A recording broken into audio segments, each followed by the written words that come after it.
When everyone else woke up with a knife and a panel of warnings, he woke up as YB, the only man in a 49-woman convoy, stranded on the Sandsea Highway where dried. Corpses chase every vehicle at 10 kilometers an hour, and being caught means death. Then, his S-rank hint talent came online, and every upgrade path lit up in front of him. Within 50 days, he had welded the convoy's bicycles into a super combined electric-assisted car, awakening Nangchu's water element affinity with a single sapphire and buried CEO Woom's bandit cave under 3 oil drums, and 49 women, 1 driver, 1 road, and nothing on it could catch them. Before the story rolls any further, hit that like button and subscribe to support. Before any of that landed, YB was nothing. The story starts right there, a cold system prompt scrolls across his vision, welcoming him to Sandsea Highway survival. Telling him to start his Fury Road. It says every adult over the age of 18. Worldwide is now in this survival game, that each convoy is 50 people randomly grouped, that 1 hour after departure monsters will start their pursuit at a starting speed of 10 kilometers per hour, and that being caught means death. The desert is harsh, the panel tells him, but he can upgrade his shared bicycle along the way. The convoy will pass stations, ruins, and oases where he can decide whether to go in and look for surprises. Survival, the prompt warns, begins in 10 minutes, and right now he cannot move. The countdown starts, a wave of heat hits him. Along with a sharp scent of perfume, he opens his eyes, and the office computer he was just doing overtime on is gone. Instead, a woman in yoga pants is bent over directly in front of him, her rear sticking out so close to his face that, for one stupid second, he thinks it is a massive peach. He tries to turn and finds he cannot move anything below his neck. Around him stretches a strip of grayish concrete highway baking white under a sun that has no mercy in it. Beyond the road sits an endless ocean of yellow sand that swallows the horizon. Dunes rising and falling like waves frozen mid-crash. Sandsea Highway survival, 50 people per group, monsters coming. The information slides into place, and a part of him notes with a sour kind of humor that at least he will not be doing overtime tonight. He has 1 minute to check out his teammates. A crying voice rises somewhere nearby, complaining that the ground is scalding. Another woman begs the first one to please get off her hair. A third sobs that she was in the bathtub one moment and dumped into this hellhole the next. He twists his head toward the sound and sees a snow-white woman lying flat on her back on the road. No clothes, foam still drying on her skin, wet hair plastered across her chest, faint steam already rising off her where she touches the burning concrete. A high-pitched voice tries to cheer the group up, saying that everyone here seems to be girls, which is at least good news for personal safety. Almost at the same time, another voice nearly screams the opposite, asking how the hell a team of women is supposed to survive this. He finally clocks it. Every face turned his way is female. Tall, short, slim, heavy, long hair, short hair, curly hair, some still in pajamas, one in a full Ganyu cosplay, one in sharp office suit, and counting the yoga pants girl still innocently bent over. In front of him, there are exactly 49 of them. His vision dims at the edges. The sky has, in the most literal sense, fallen on top of him. If this were on a normal day, this view would be a beautiful dream, but this is team survival. A brutal game where death is real, and anyone who has ever played competitively knows the deal. He knows what an all-female team usually means. It is not about a lack of strong women. It is just that he is statistically guaranteed to end up as the sole pack mule.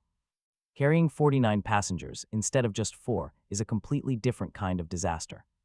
This entire team roster is a gorgeous, sparkling, and absolutely fatal sinkhole. He would honestly prefer 49 giant muscle men over this nightmare, he thinks to himself. Right then, the virtual panel slides another massive wave of terrible news across his vision. The current desert temperature is 40 degrees, climbing to 55 by the afternoon. Ground temperature is 46 degrees, assigned to convoy 341 with 50 survivors. The match has not even started, and he already feels like half a corpse. The screen flashes 3 minutes to countdown. Shared starter bicycles are waiting for them. Just 100 meters ahead, 50 total bikes sit ready to be claimed. Vehicles can be damaged, repaired, or upgraded. 5 kilometers ahead lies the first supply station. It holds 50 talent crystals from S rank to F rank on a first-come, first-served basis. Each crystal grants 1 unique talent. Further down the hot road, the bikes materialize. Neat rows of silver-gray frames tremble in the heat. An S rank talent, his eyes glow. He feels a sudden, massive rush of pure adrenaline. Maybe 49 female teammates is not so bad. Then he notices 49 pairs of eyes have locked directly onto him. Every single woman instantly marks him, the only male, as the threat they must beat. A middle-aged woman in trousers shouts to the crowd that they must block him first. They cannot let him reach a bicycle. No man should be allowed to take the lead. But a calmer, younger voice disagrees, arguing that the strongest survivor should lead the team. Another woman wearing pajamas nods, comparing his potential strength to a male lion in a pride. Middle-aged woman sneers, instantly lecturing them that male lions never do the actual hunting.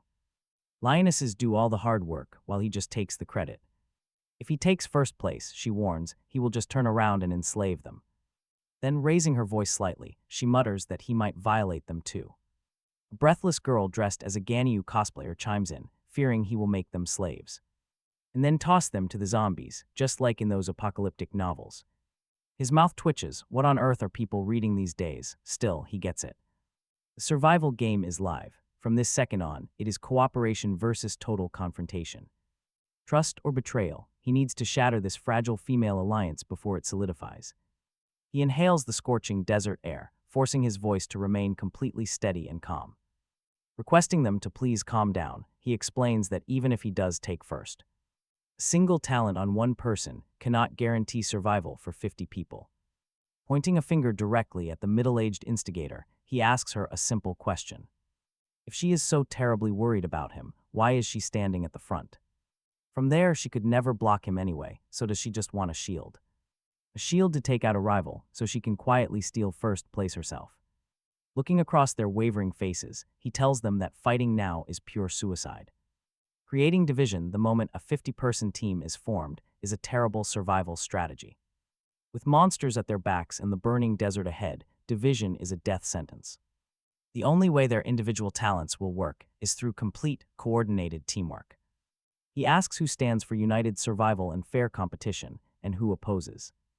A heavy silence hangs in the air. Finally, the calmer woman agrees it makes sense. The girl in pajamas nods, saying that survival has to come first. A stylishly dressed woman spits out a bitter remark about female selfishness. Still, she does not actually step up to support the middle-aged troublemaker. The wind shifts. She doesn't need to put everyone in her pocket. Keeping the majority neutral is enough. The system counts down 3, 2, 1. Restriction lifted. She launches off the starting line like an uncoiling spring. The older woman lunges for her arm, but she shoves her aside without slowing. Slipping past her, she pours raw energy into a sprint as chaos explodes behind. Bikes crash, screams echo as panicked women trip over their pajamas. Bare feet burn on hot asphalt, while others shriek from the scalding metal. She leaps onto the lead bicycle, gritting her teeth against the searing seat.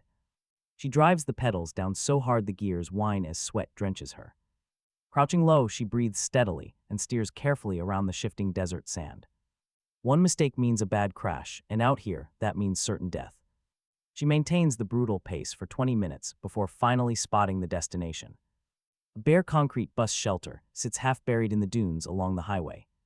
Confirming there is no movement around the shelter, she drops the bike and dashes in. 50 tiny crystal marbles rest on the bench, glowing with faint, mismatched colors. Right in the middle, a single orb shines faintly gold, an S-rank talent. Her heart slams against her ribs as she snatches it up. Information floods her brain. An S-rank talent hint. With no time to read the details, she immediately scans the rest. She quickly separates the purple A rank spheres and the blue B ranks. She ignores the lower tiers as heavy panting and rattling bikes draw near. The others are arriving. She quickly commands the golden crystal to activate. It melts into starlight in her palm, transferring deep knowledge directly into her mind. As she reaches for an A rank next, a system panel suddenly cuts her off. The system warns her that each survivor is limited to exactly one crystal. Her eyes flash. Ripping off her sweaty jacket, she spreads it out and sweeps the remaining crystals inside.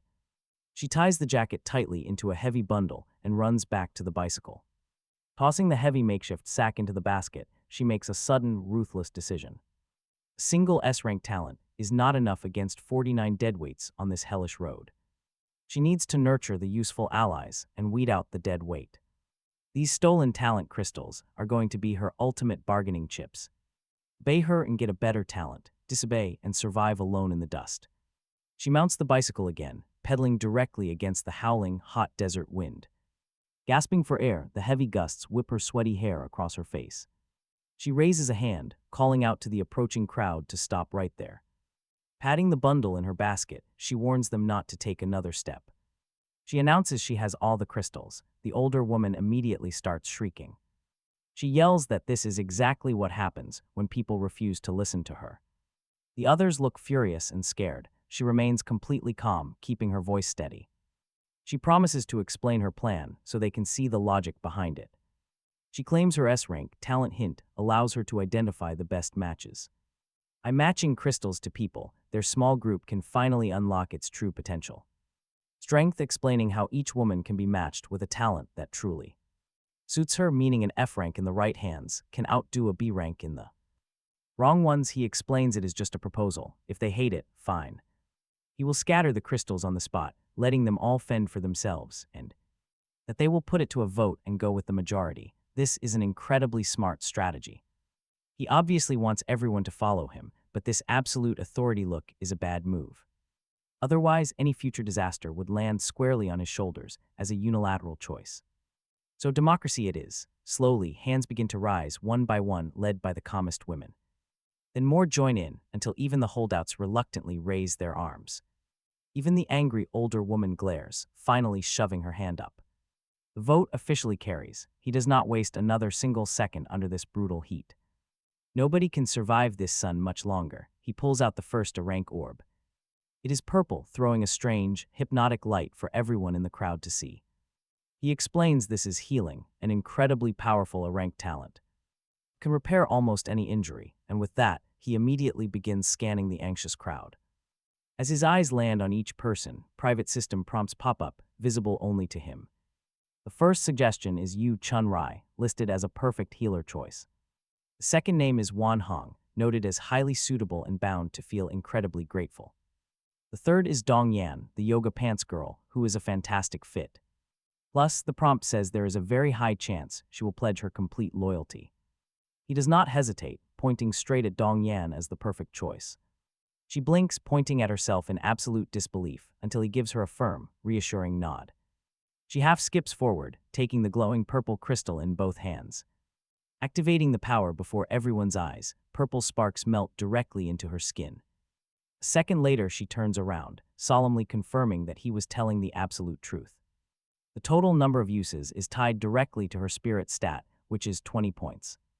That is the highest of her 4 attributes, sparking quiet murmurs of comparison. The other women whisper their stats, some are 10, others 13, Yu Chun-Rai has 20. But her other attributes are incredibly solid. Her strength, speed, and constitution are all at 11, comfortably above average. That settles it. On top of that, Dong Yan and he are complete, total strangers. They have never even spoken, and she was actually among those calling him a creep earlier. Yet he still gave her the best orb based purely on fairness. Talk about class. This gesture clearly shows the other women exactly what kind of unbiased treatment they can expect. He tells Dong Yan to go heal everyone who fell down or got burned. She nods and trots right over to the unclothed woman, baking on the scorching, hot concrete. The poor woman looks as terrible as anyone can look while still breathing. Her blistered skin is charred black, her back is painfully sunburned, and she cannot even walk. Dong Yan kneels down beside her as a pure white light floods her palms. Right before everyone's eyes, the swelling instantly drops and the painful blisters begin to flatten. Dead skin rolls right off, revealing clean new skin underneath. This is miraculous. The healed woman, whose name is Song Ah, stretches her recovered body in total, absolute disbelief. She says she feels much better, but her joy quickly turns into intense embarrassment. She suddenly remembers she is completely naked, but Dong Yan just grins and runs. A hand along Song Ah's glowing back, praising her smooth skin like an affectionate sister.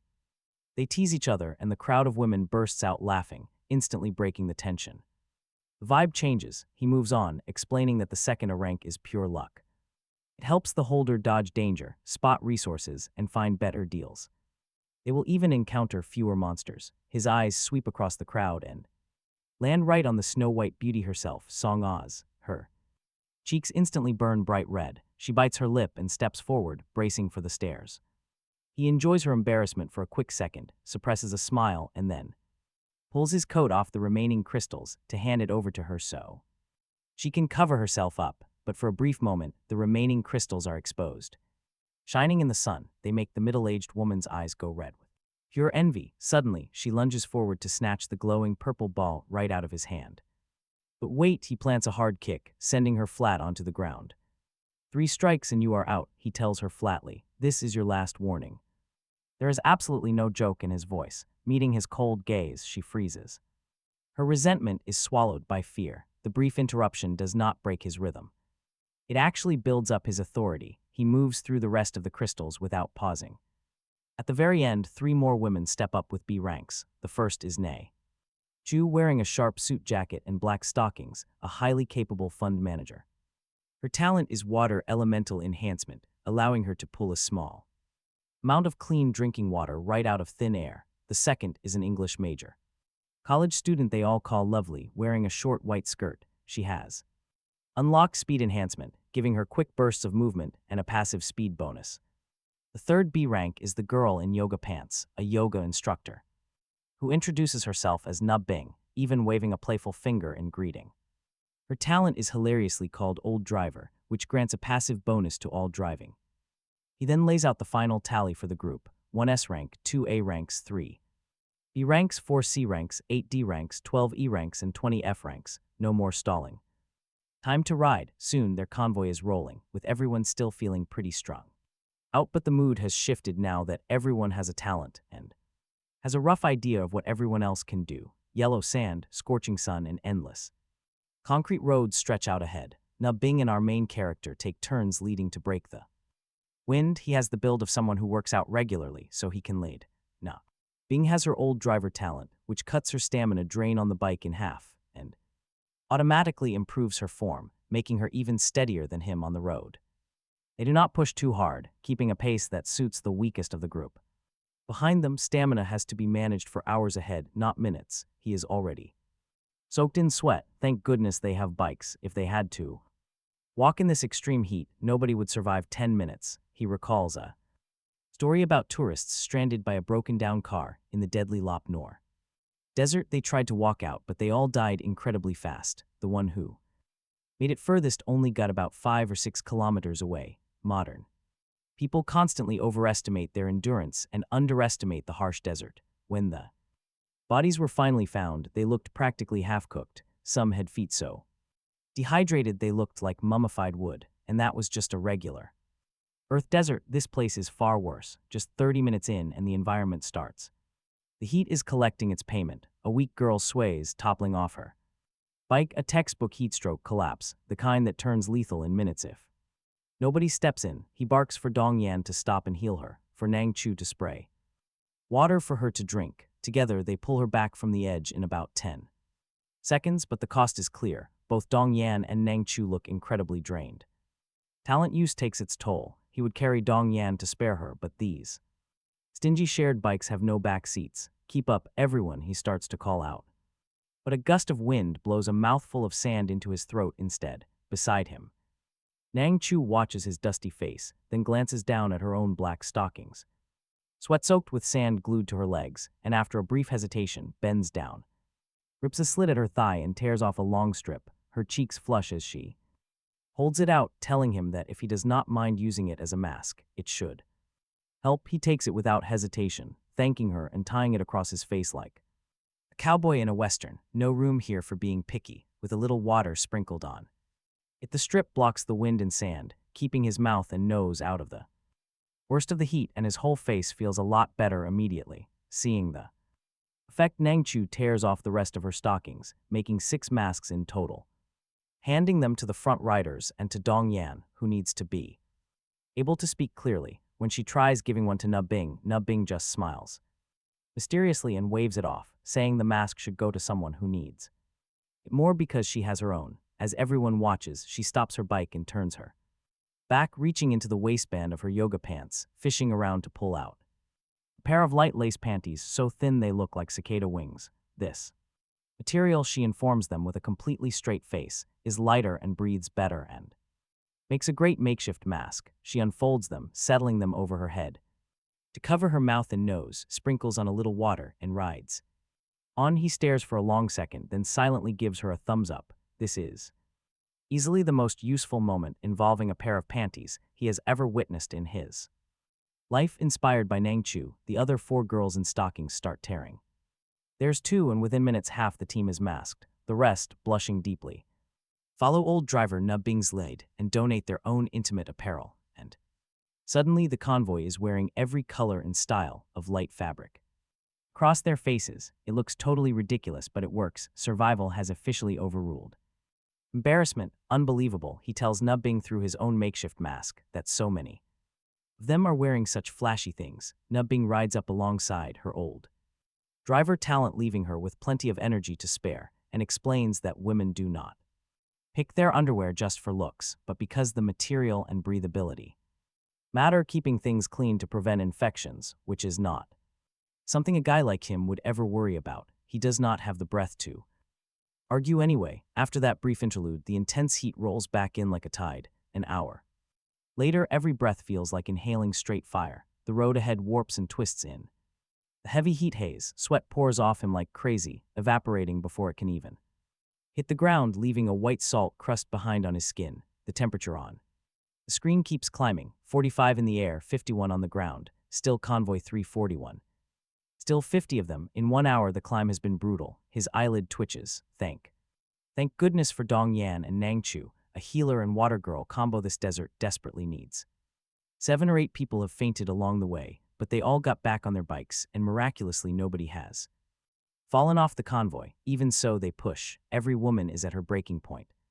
And exhausted cries are starting to spread. Some sob that they cannot pedal another foot, and their skin feels like it is literally splitting from the intense, burning heat. Hold on, he tells them, voice rasping with thirst. His special talent locates the next oasis just 5 kilometers away. There will be water, there will be shade. This hint talent is a quiet miracle. Without it, they would be grinding forward blindly, and their morale would crumble the moment they hear a concrete distance. The convoy rallies. 20 minutes later, he drags himself up a long, sandy slope ahead of the others and crests it. Below, a tear-inducing sweep of lush emerald comes into view, a small lake set like a sapphire dropped into a vast sea of gold, ringed by low shrubs and a few dozen leaning palms throwing precious patches of shade. The water shimmers and ripples, and he almost cheers out loud. Behind him, ecstatic screams of joy break out as the others spot the oasis, and the convoy gathers its very last reserves to charge down the dune. Wait, he shouts, throwing his arms wide. Everyone stop. They freeze in confusion, but look at this. A hidden system prompt hovers above the trees. It describes a super small oasis with fresh water, food, stone, wood, and upgrade. Hearts lurking under the sand at the water's edge, but also one dried desert corpse. With the power of an adult male, its sluggish claws and teeth carry corpse poison, causing severe muscle stiffness and confusion. Hearing this warning, Nang Chu immediately suggests that they detour around it. Her water talent has kept her better shape than anyone else, allowing her to think fast, but Dong Yan objects, at once pointing out that this oasis is barely 1,000 square meters from end to end, meaning even a full detour to enter from the opposite side is not really shorter. What if they waste the effort only for the monster to hop the lake to intercept them? Song Ah says quietly that she cannot detour because the hot sand is too brutal and she has no shoes. Her feet will cook. The choice is made. They will fight. He is not backing down. The monster only has the strength of one adult male, and there is no reason he cannot face it down, leaving it in the sand to ambush others later would be a disaster, but he still needs help. Going alone is stupid, so he asks for volunteers. The entire group falls completely silent. These women have never fought a day in their lives, and right now they can barely stand. Instinct keeps their hands down, but Dong Yan screws up her courage and raises hers. He looks her over. She's barely 1.60 meters, and he shakes his head. She is the healer. The healer stays behind because if the healer dies, the whole team dies. Loli says nervously that she will go, since her B-rank speed talent is their only combat-ready option. Honestly, she has no other real choice. No. Bing offers next, saying her stamina is still solid. Nang Chu volunteers too. Song Ah finally asks if anyone can lend her shoes, because within 100 meters, she can throw a luck orb that keeps teammates from getting one-shotted. The combat team quickly picks itself with him leading Nang Chu and Loli, Nubbing on the wings, and Song Ah and Dong. Yan trailing behind as support. The rest of the group will swarm too, with this many people. All he has to do is pin the beast down, and a kick from each of them. He just needs to pin the thing down, and a quick kick from each of them will do. Any reckless charge will just bury the clue in the sand. After a quick breather, he scavenges a high-heeled shoe to use as a weapon and heads to the hot edge. Closest to the oasis, water lies 100 meters away across a deadly stretch of sand, where that dried corpse is likely waiting the second they step onto the beach. They are within ambush range. Nainshu's sensory hint does not trigger, but his instinct is. Screaming, going in blind is an absolute death sentence, so he needs to prepare. He calls over 2 girls, pairing one with a scent talent with another gifted with advanced hearing. Their powers are weak but perfect for this exact task. Nainshu creeps along the dry perimeter and lets them focus. Scent reveals absolutely nothing. But the hearing girl, pressing a shoe to the ground, catches a faint rubbing noise. It mirrors Nainshu's steps. The beast is definitely lurking somewhere right below. With the target pinpointed, the fun begins. Loli, boasting her crazy speed ability, confidently volunteers to serve as bait, pacing back and forth along the hot border like an angler waiting for a bite. Finally, the creature lunges, but even with rapid speed and the hearing girl's warnings, she reacts a split second too late. A mummified hand bursts through the sand, clamping onto her calf as she screams. Nainshu springs into action, grabbing her arm and violently hauling her back onto the solid pavement, dragging the monster with her. He swings that scavenged high-heeled shoe directly onto its shriveled head. Turns out the metal heel of that shoe has unreal armor-piercing stats, driving the blow clean and deep through its dried skull, yet the monster refuses to let go, snapping its jaws viciously at her. In a frantic rush, Nainshu hammers the skull until the heel breaks. Apart, he tosses the broken shoe aside and starts stomping, shouting the order for everyone to back him up. Instantly, the entire survivor group charges in with a massive onslaught of kicks. Seriously, the monster is hilariously beaten to death by pure mob aggression, its rotting limbs tear-free, its skull crushed though it's severed. Hand remains clamped on Loli's calf. Nainshu pries the dead fingers loose, revealing a ghastly black mark. The flesh is rapidly decaying and oozing dark poison. Now Loli is hysterical, sobbing that she cannot die yet because she is still a virgin and has not found a boyfriend. The venom is clearly rotting her mind. Grabbing Nainshu's hand, she desperately begs him to help her experience love before the end comes. Just one quick kiss, please. Nainshu can only stare in disbelief.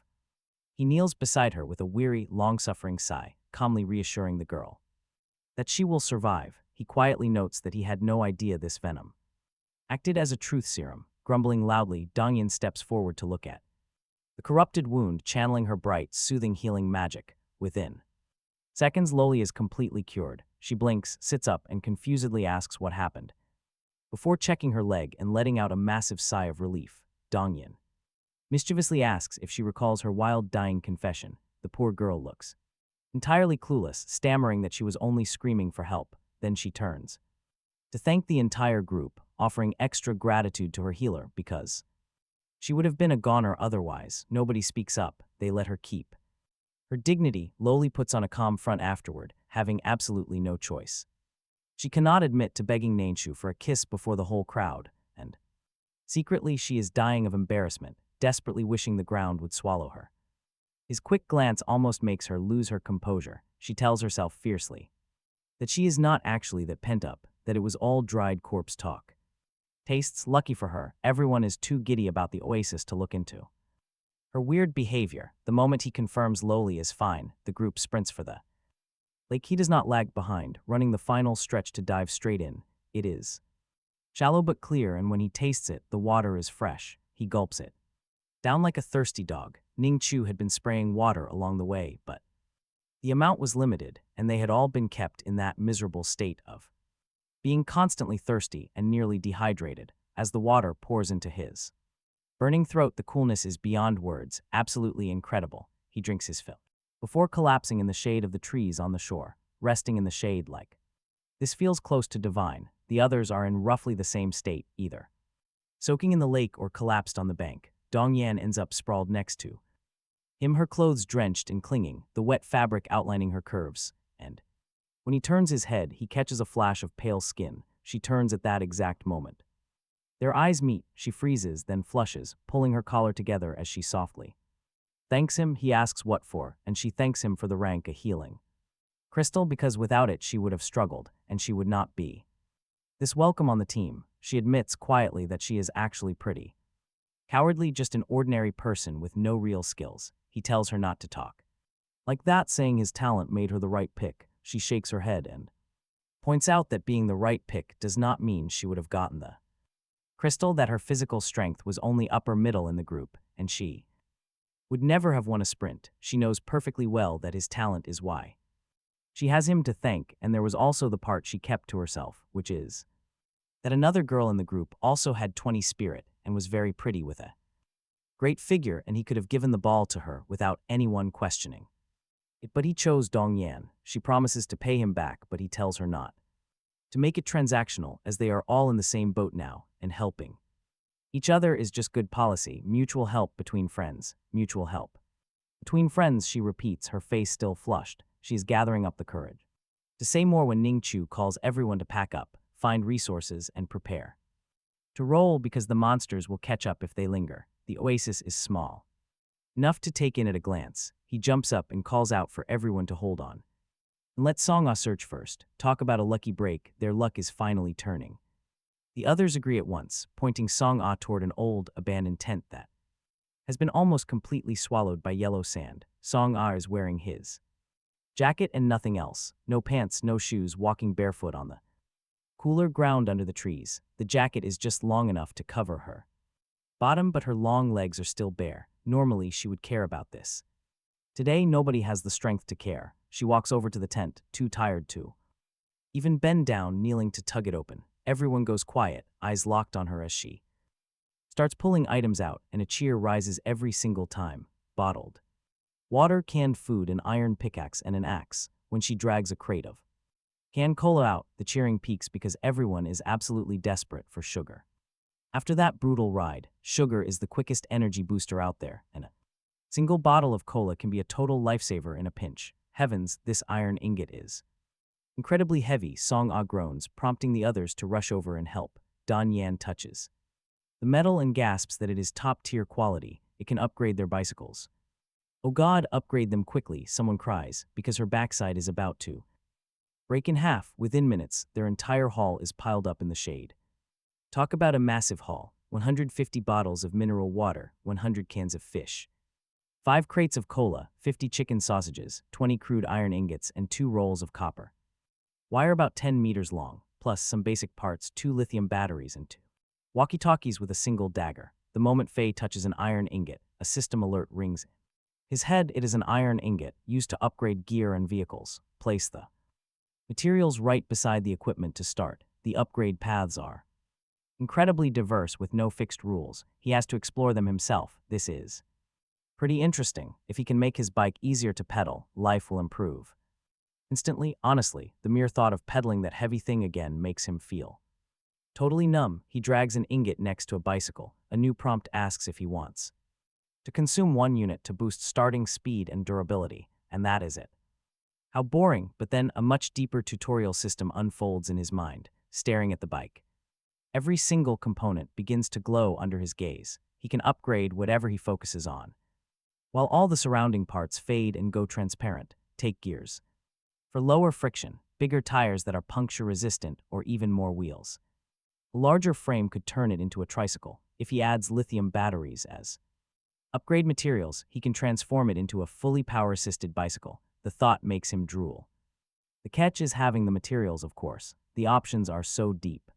They make his head spin. Resources are limited, so deciding where to upgrade first and what to spend, and honestly, one bad choice here could cost them everything.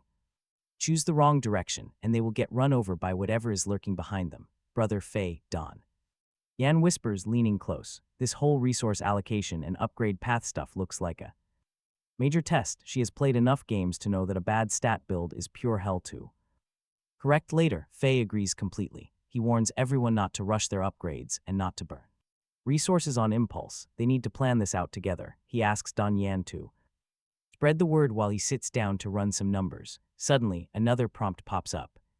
There are 22 possible upgrade paths for his personal bicycle. First is power, which saves stamina and boosts individual mobility but hurts overall team efficiency. Next is loading, giving more capacity and passenger stability, better for team travel but heavier on the individual. Then there is protection, boosting defense, helping them reach stops safely but draining mobility and stamina. Finally, there is attack, spending valuable resources on weapons with zero travel benefits. He must choose carefully. Combined with loading offers the best of both worlds with fewer downsides, but costs much more. The system even breaks down the pros and cons of every choice. This is pure gold, no trial and error, no wasted efforts. He can head straight for the build he wants. Finally, he feels his shoulders relax. Faye cracks open a can of cola and begins reviewing the options. Slowly, the carbonation hits hard with the very first sip. The sugar and caffeine slap him wide awake, clearing his mind completely. Right away, he rules out any single stat path. Dumping everything into one direction is too brittle, power alone. It makes the bike fast and efficient, but turns its protection and capacity into total garbage. He does not want speed if sun exposure kills him halfway through. Certain upgrades are non-negotiable, like adding a protective sunshade, canopy, and extra shielding. The best strategy is choosing multiple paths simultaneously. Power, loading, shielding, and attack would be perfect if resources were truly infinite, which they obviously are not. After thinking, he chooses a path most people would never consider without a direct prompt: the combined upgrade path. His plan is to fuse multiple bicycles into one multi-passenger vehicle. He has actually ridden those four-person tourist bikes at scenic spots before, so they are fully realistic. This strategy maximizes their limited resources. After all, the team rises or falls together, and the vehicle's speed and range will improve massively. It is almost entirely beneficial. The only downside is if it breaks, they all stop together, and such a massive modification is irreversible, but that risk seems pretty negligible. On top of that, he cannot help looking over at Song-ah poking around the oasis with a dry branch. Having such a lucky teammate on board drops the odds of disaster significantly. If she rode alone, most of her luck would only protect her own ride. On a shared vehicle, her incredible fortune shields the whole group. And if he sits right next to her, that bonus feels more like an active charm than a passive talent. Plus, their veteran driver halves all driving consumption. If she drives this giant machine, the entire team will share that massive benefit. That is true efficiency. He makes the call to merge all 49 teammate bikes, but as he runs the math, he hits a major snag. Merging 50 vehicles into one double row machine requires 40 crude iron ingots. They only have 20. He could merge 25 first and absorb the rest later, but nobody wants to sit in the unupgraded back half of a stripped-down frame. Besides, who knows if the next station even has those ingots? The team morale they just built would absolutely crater. He knows instantly that his plan would face fierce opposition. He would hate it too if he sat in back, but he cannot afford indecision. He must at least be as fair as possible. Everyone will take turns riding. Just then, Song-ah walks over, having borrowed oversized shoes that clatter loudly with every step, but her face wears a smug little smile as she leans in and tells him about her latest discovery. Still mentally chewing on the upgrade math, he asks absently what she found. She excitedly explains she uncovered a deep, hidden resource pit filled with crude iron ingots and mining tools. He snaps his head up, asking how many.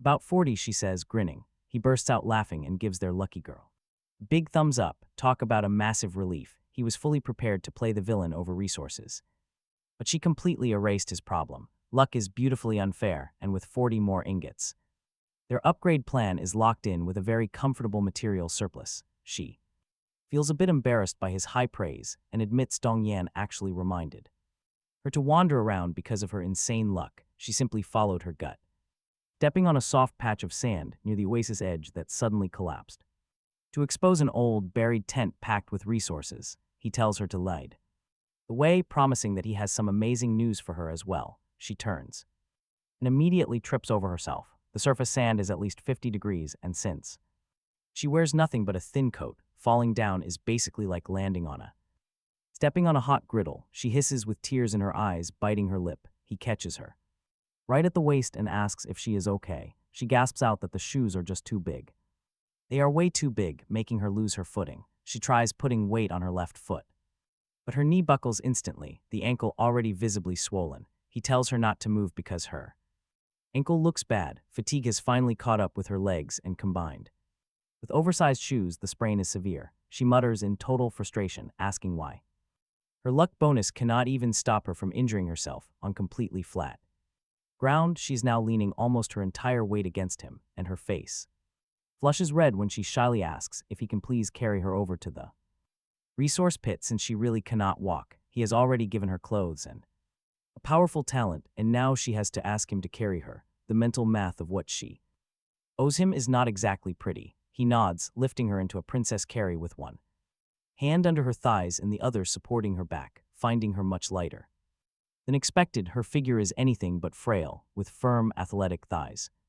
That recent lake bath washed away any sweat, and what he catches instead is the faint, sweet scent of osmanthus. She feels the warmth radiating from his hands and her heart starts racing. To break the awkward silence, she quickly asks about his good news. He tells her about the bicycle merge, planning to combine everyone's bikes into one massive rig so they can ride in shifts, saving a lot of precious energy. Her face brightens. They finally get a real chance to rest, otherwise her body will completely collapse under the strain. He agrees, knowing that riding solo for too long really takes a heavy toll. They trade casual small talk the rest of the way back, and by the time he sets her down by the supplies, Dongyun is squatting there, eating canned food. She looks up and her eyes instantly widen, an obvious thought written all over her face. They only left a minute ago, and he is already carrying Songa back. Songa quickly explains about her sprained ankle, prompting Dongyun to lean down, inspect the swelling, and make a rather thoughtful,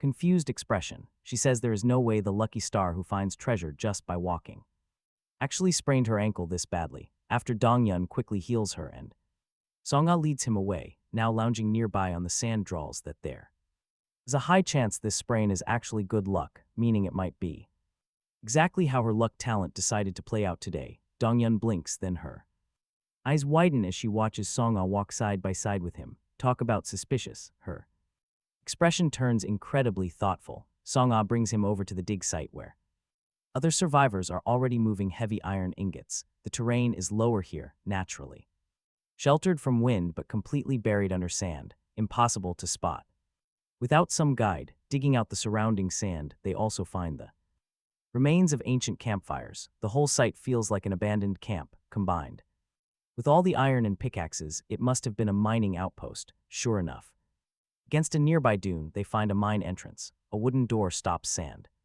from pouring inside, though sand is piled high against it, almost burying it. Without that strange presence guiding them, they would never have found it. He peeks through the crack. Pitch black, absolutely nothing visible. Suddenly, a prompt rises: mysterious mine, exceptionally complex passages, and dangerous underground creatures. His current strength is insufficient, and going in will likely kill him, though rare gems might be here, but he drops the idea instantly. This dangerous spot is for heavy combat teams, not his style. Still, it serves as a reminder to hunt for hidden spots later. Once he grows a lot stronger, these high-risk zones will definitely pay off big. By the time he returns from the mine entrance, the convoy has already cleared the site. His inventory holds 40 iron ingots, 5 pickaxes, and a sleeping bag. Add 2 blankets and 3 flashlights. Honestly, this is a pretty solid haul. Gathering everyone together, he explains his big plan to combine all 50 bikes. Building one massive multi-person vehicle has huge advantages and saves tons of iron. It is far cheaper than separate upgrades, and everyone can share their talents. The women trade glances. Finally, one steps forward, agreeing with the plan. But she asks if they can adjust the seats, add backrests, and install a bed. This would let people rest in turns. Her face blushes during her quiet explanation. An ongoing period makes her feel rough, needing to lie down sometimes. She promises not to slack off, noting that healing magic cannot fix this. Even Dong Yen already tried to help her. Our guy stands there blank. He recovers quickly. He reassures her that the request is completely feasible. They have extra iron, and he admits he never would have considered this. Speaking with sincere praise, he watches as the girl who suggested it finally relaxes. A small smile plays on her face. Suddenly, Nain Chu cuts in lightly. She tells everyone to speak up because guys cannot think of everything. With a knowing smile, she looks at him to point out the obvious. With 50 women on this rig, someone is bound to have a rough day. Statistically, someone is on her period every single day. The crowd freezes. Then everyone bursts out laughing. Yeah, the simple math checks out perfectly. He laughs too. Nain Chu is a real veteran who reads rooms effortlessly. Under her lead, the discussion opens up about where to hang gear. They discuss storage space and whether to add lights for night travel. The only silent person is Manhwa, the middle-aged woman who opposed him. She stands near the edge of the crowd, wearing a dark, heavy expression. She watches silently with complicated eyes. He files her reaction away for later. Now the modification begins. He orders a combined upgrade on the spot. The lined-up bicycles immediately begin to glow with a brilliant white light. The iron ingots dissolve into the glow. As it fades, a strange vehicle appears. It features 2 seats per row, with 25 rows in total. Every single seat has pedals and handlebars, but only the front pair steers. Steering this massive rig will be tough, but the cement road is empty. Since they are alone, it is fine. Gasps of absolute awe sweep the crowd. He keeps building, adding a protective iron roof to shield them from the sun. He constructs iron beds in the middle and rear, laying down the bedding. With the basic build finished, he brings up the electric upgrade prompt. The system asks to consume lithium batteries, copper wire, and some basic parts. Adding 2 iron ingots will complete the new electric assist motor, he confirms. The motor instantly bolts to the front as an iron battery box materializes. Sadly, these few batteries are not enough to run the machine continuously for long, so he decides to save the electric mode for emergencies. He tries to add kinetic energy recovery so coasting downhill charges the batteries, but the system prompt requires copper, more iron, and advanced parts, which he simply does not have. Instead, he installs 2 flashlights for dual front headlights perfect. With his last 5 iron ingots, he crafts 5 cargo boxes to hang off the sides. With the modifications complete, he touches the vehicle to read the specs. It is a super combined electric bicycle. Mechanical steering is controlled by 2 riders right at the front. Steering ability is F grade, with 50 independent seats, pedals, and handlebars. It runs on human power, an electric motor, and dual lithium batteries. Pedaling goes up to 60 kilometers per hour, while electric reaches 35. It is suited for flat desert cement. Now for the modification traits. Team shared talent.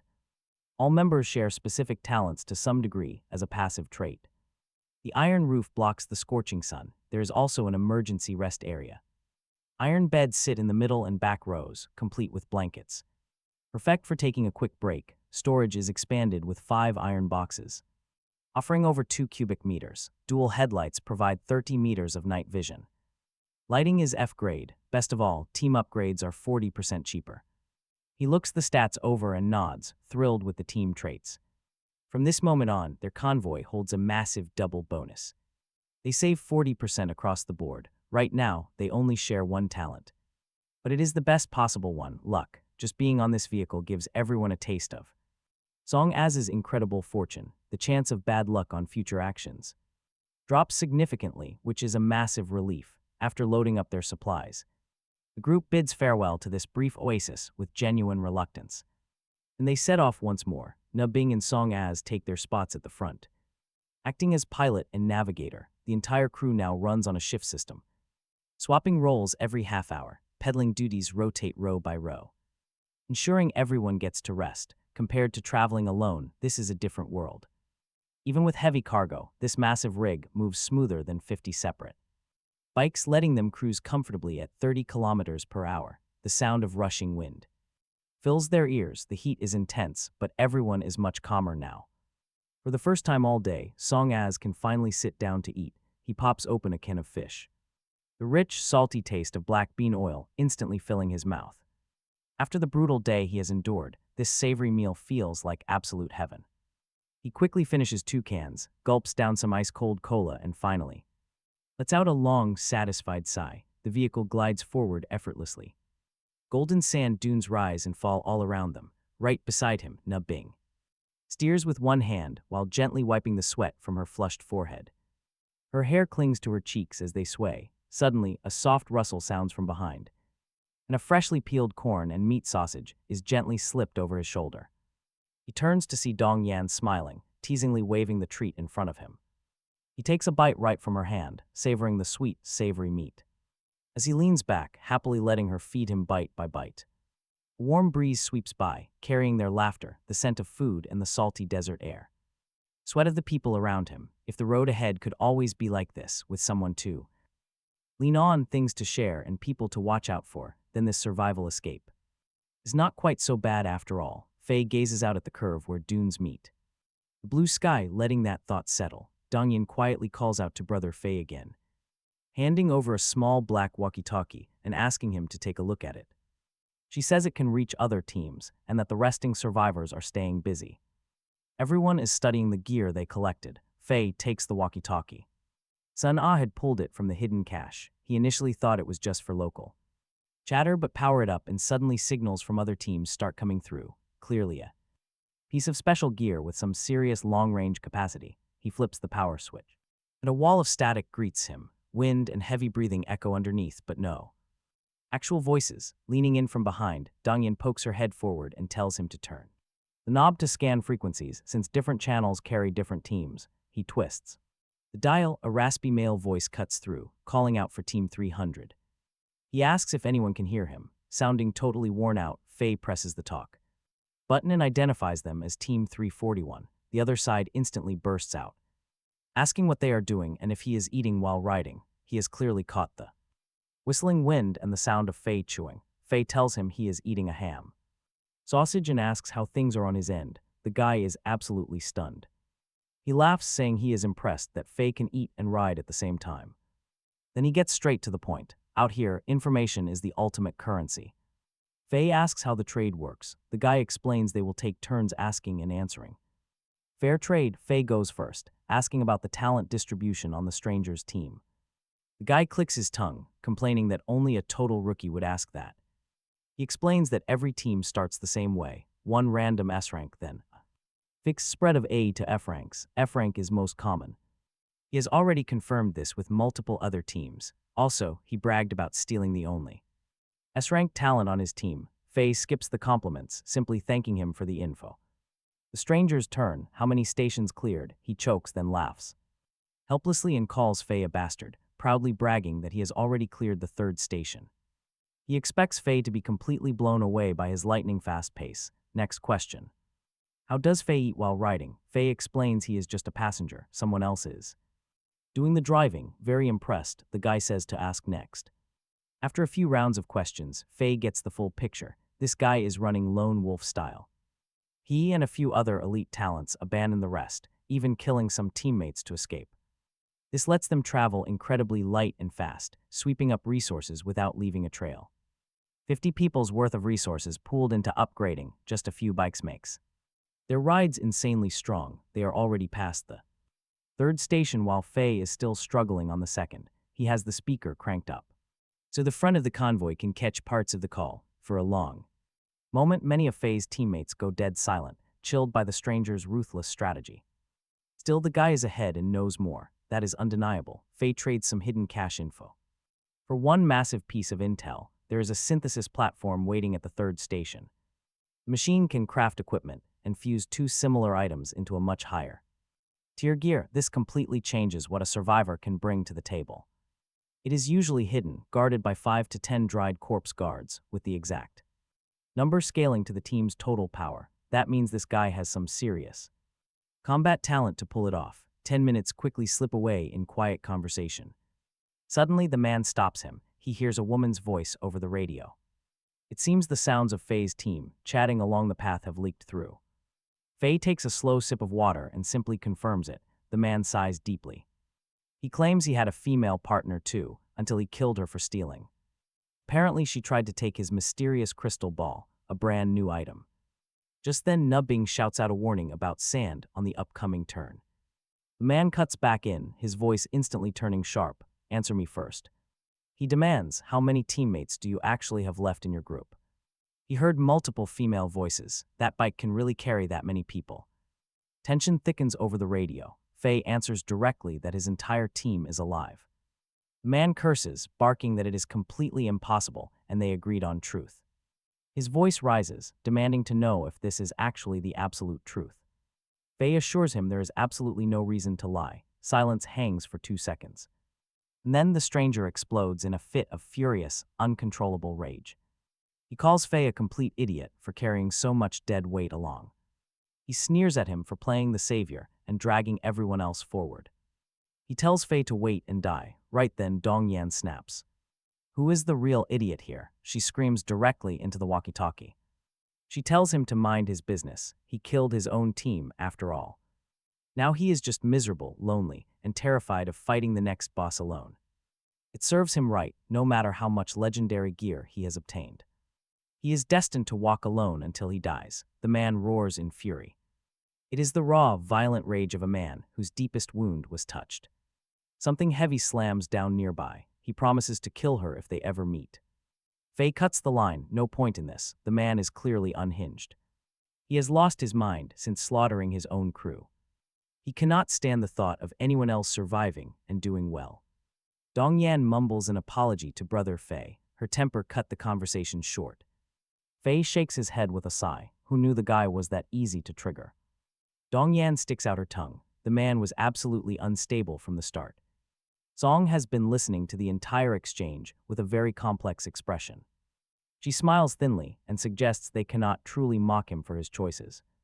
In the end, the system is to blame. She admits their own situation. It would be no different if they had not united under Faye's strong leadership. Under extreme panic and with too little time, humanity turns to dark extremes. He likely regretted his split-second decision immediately, but there was no turning back. He was forced to walk a very dark path. Seeing others succeed broke him. Her words hit home. It is undeniably true. If Faye had not stepped up to establish clear rules, divide essential resources, and unite this fragile group, they would be killing each other over glowing crystals and basic food supplies. Most of them would be dead, and the survivors would be bitter enemies. They feel incredibly grateful to Faye, but that crazed survivor had one final warning. Nang Chu chimes in from the third row on the left, warning that every convoy will eventually merge onto the same road, wondering if it is a threat. True or not, the main character tells her they can easily ask around. He is not the only one with info. He swaps shifts with Nub Bing taking the wheel while Nub Bing grabs the walkie-talkie to search through different frequencies. Static crackles in and out, mixed with distant, broken voices, and they quickly start to notice a pattern. Every single convoy they contact starts with 3, like convoy 302, 333, or 356. This radio only connects to teams with nearby digits. Suddenly they accidentally cross paths with the angry leader of convoy 300. The moment he hears Nub Bing's voice, he recognizes them and starts screaming curses. Nub Bing does not even blink. Her fingers calmly click the dial and switch channels. After scanning around, they confirm that their signals only reach from 300 to 399. Still, this info is incredibly valuable. Get ready, because one key detail is about to change everything. At the fourth station, every single convoy will merge onto the exact same road. The danger ahead is obvious. Meanwhile, environments vary. For the other teams, some report blistering heat, others face brutal winds. That seemingly minor detail catches his attention immediately. Strong wind requires caution, because if a sandstorm hits, the flying rocks and debris will act like lethal bullets. It is incredibly dangerous. Dong Yon asks if anyone can truly move that fast. Already reaching the fourth station, he explains they might have a speed-boosting ability or a hyper-optimized build, but warns that going too fast has risks. They are not exactly rushing to die. Besides, he notes the smartest play is to loot every single station completely to gain maximum resources. As long as they stay ahead of the monsters pursuing them, they have plenty of time to rest safely at an oasis, but then he pauses to rethink. That strategy only works for a coordinated team. For a selfish player or a group tearing itself apart, surviving means rushing ahead to hog everything. They must reach the next stop first to hoard everything. Another hour slips away. A system prompt flashes before him, 20 kilometers to ancient ruins. About 30 minutes away, Dong Yon asks with excitement, wondering what the station will look like. Song-ah, breathing heavily as she pedals hard, hopes for water because she is completely covered in sweat and feeling miserable. The crew rotates shifts, but everyone on duty gives maximum effort because driving fast is crucial to outrun the monsters, giving them more room to breathe. This gives them more time to loot and rest at the next stop. But he warns her there might not be any water waiting for them. Her hopes of a bath will likely be ruined. Looking back, he notices Song-ah has used her blade to cut her baggy jacket, slicing the fabric into strips to wrap around her chest while leaving her skin exposed. It is a highly practical change, keeping her cool without restricting her movement. The former city beauty now carries the fierce vibe of a true survivalist. Looking around, many other women in the convoy have done the same, altering their clothes to prioritize survival, completely abandoning fashion. He discards the fabric scraps, the others pack the rest away carefully. There is no telling if they will ever find replacement clothing out here. Without them, the harsh desert sun will cook them alive. Song-ah groans in exhaustion, sweat dripping down into her fabric wraps. He grips the steering wheel tight, calmly explaining the grim situation. He points out they have been heading slowly uphill this entire time.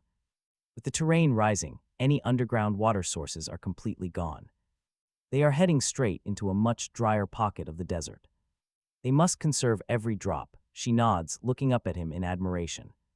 She praises his vast knowledge, but he humbly credits his college geology major.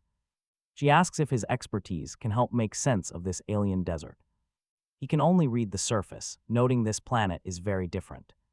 This is a completely different planet, so Earth rules might not apply.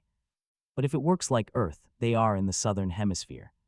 Furthermore, this world is extremely dry and likely dominated by endless desert. When she asks how he knows that, he points out the vortices. Draining water spins clockwise in the southern hemisphere without any outside interference. And the tiny dust devils forming outside are spinning the exact same way. It is just trivia, still, it does not solve their current problem. He sighs, his eyes scanning the dunes where small whirlwinds kick up sand. The wind has definitely grown stronger as those dust devils become more frequent. This is already the third one he has spotted, and his heart sinks. A massive sandstorm is brewing, which in this barren place means certain death. He screams for everyone to stop and slam on their brakes immediately. Tires screech loudly, leaving black skid marks as he leaps from the ride. He calls over the team members who possess enhanced hearing and sight abilities. Check the horizon, he commands, and listen for incoming gales. Then he crouches down to carefully analyze the shape of the dunes. Small, continuous dunes prove this area faces constant, incredibly violent wind patterns. The slope of the dunes clearly indicates which direction the wind blows from. He points straight toward the wind source, telling his scouts to focus there.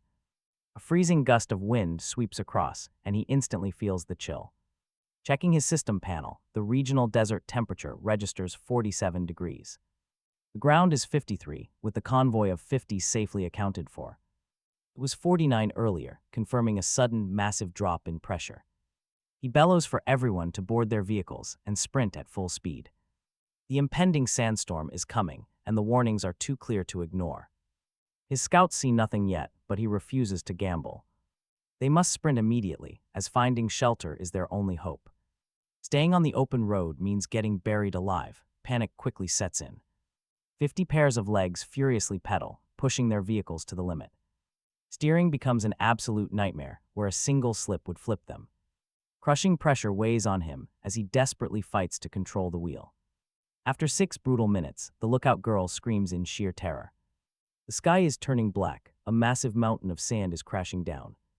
They are already panicking. Stay calm, he shouts, run with everything you have. Keep running, they will reach the ruins soon, since it is an abandoned village there. Should be houses or crumbling walls. As long as there is shelter, they will be fine. The wind howls so violently that sand starts battering the bicycle frame like a drum. It beats a steady rhythm, and he does not need a hearing talent to know what the deep, terrifying rumble echoing underneath the howling wind actually means. The massive sandstorm is closing in. The sky turns pitch black as the sun fades. Air pressure plummets so fast his ears pop, and a heavy weight presses down on his chest. No natural storm on Earth was ever this intense. He grips the handlebars tighter, keeping his hold locked tight as he forces himself not to go any faster. If Naobing's special driving talent loses its grip on the road for even a second, their entire vehicle will flip violently into the desert. Thankfully, Naobing holds them steady through pure skill. Without her unique driving bonus, they're combined. Bicycle would have crashed a kilometer ago when the fierce wind first started. Throwing blinding dust in their eyes, he pedals furiously until his thighs scream in pain. Listening to the harsh wind scraping skin off everyone exposed to the storm, behind him, Dong Yan cries out as something sharp cuts her, but she bites her lip and keeps pedaling. There is no way he will be the first one to give up. Suddenly, Naobing shouts that safe shelter is just ahead, sending a surge of energy through the team. Peer into that blinding dust, he finally spots the shape of a broken earthen wall. Surrounded by dead trees, a clear system prompt suddenly flashes to life before his eyes, revealing an abandoned village packed with valuable wood, stone, upgrade parts, and a rare wonder. Waiting in the central shop, guarded by two ancient desert-dried cores in the square. The threats are deeper inside, not at the entrance. Good enough, he steers hard toward the crumbling barrier, yelling for everyone to brace themselves as they veer off. The main road, their heavy vehicle hits the deep, soft sand and instantly bogs down, forcing them to abandon it. The girls sprint for safety while he is almost to the wall when a strange shift in the wind makes him look back. His chest tightens. Dong Yan and Song Ah are still trapped by the bicycle as the sandstorm closes in on them at a terrifying pace. Dong Yan is struggling and can barely move. Sand slices his arms as he charges back into the storm, remembering she is the one who swore her loyalty to him. She belongs to his team, and with Song Ah standing right there beside her, he refuses to let anyone with a rank lock die here. He shoulders through the violent gale and spots Song Ah desperately trying to pull Dong Yan along, her screams completely drowned out by the roaring storm. Dong Yan's body has gone completely stiff. A horrible realization suddenly hits him hard. This is dried corpse poison, leaking black blood from a fresh wound on her left thigh. Someone on their own team used the confusion of the storm to strike her down. He must deal with that traitor later. Right now, Dong Yan is desperately channeling healing magic, her palm glowing with a faint white light, but recovery takes precious seconds they simply do not have. He orders Song Ah to run ahead and guide them, then scoops Dong Yan into his arms, rushing toward the crumbling wall. With his head kept low, the entire world turns blinding yellow as Song Ah vanishes from his sight, but her hand suddenly cuts through the haze to grab his sleeve. He is yanked the last few meters around the wall, gently laying Dong Yan down. He throws his own body over her just as the storm arrives, sounding like rain made of stones. Every hit on his back lands with a separate sting, and he presses himself flatter, trying not to count them. Dong Yan stops her healing.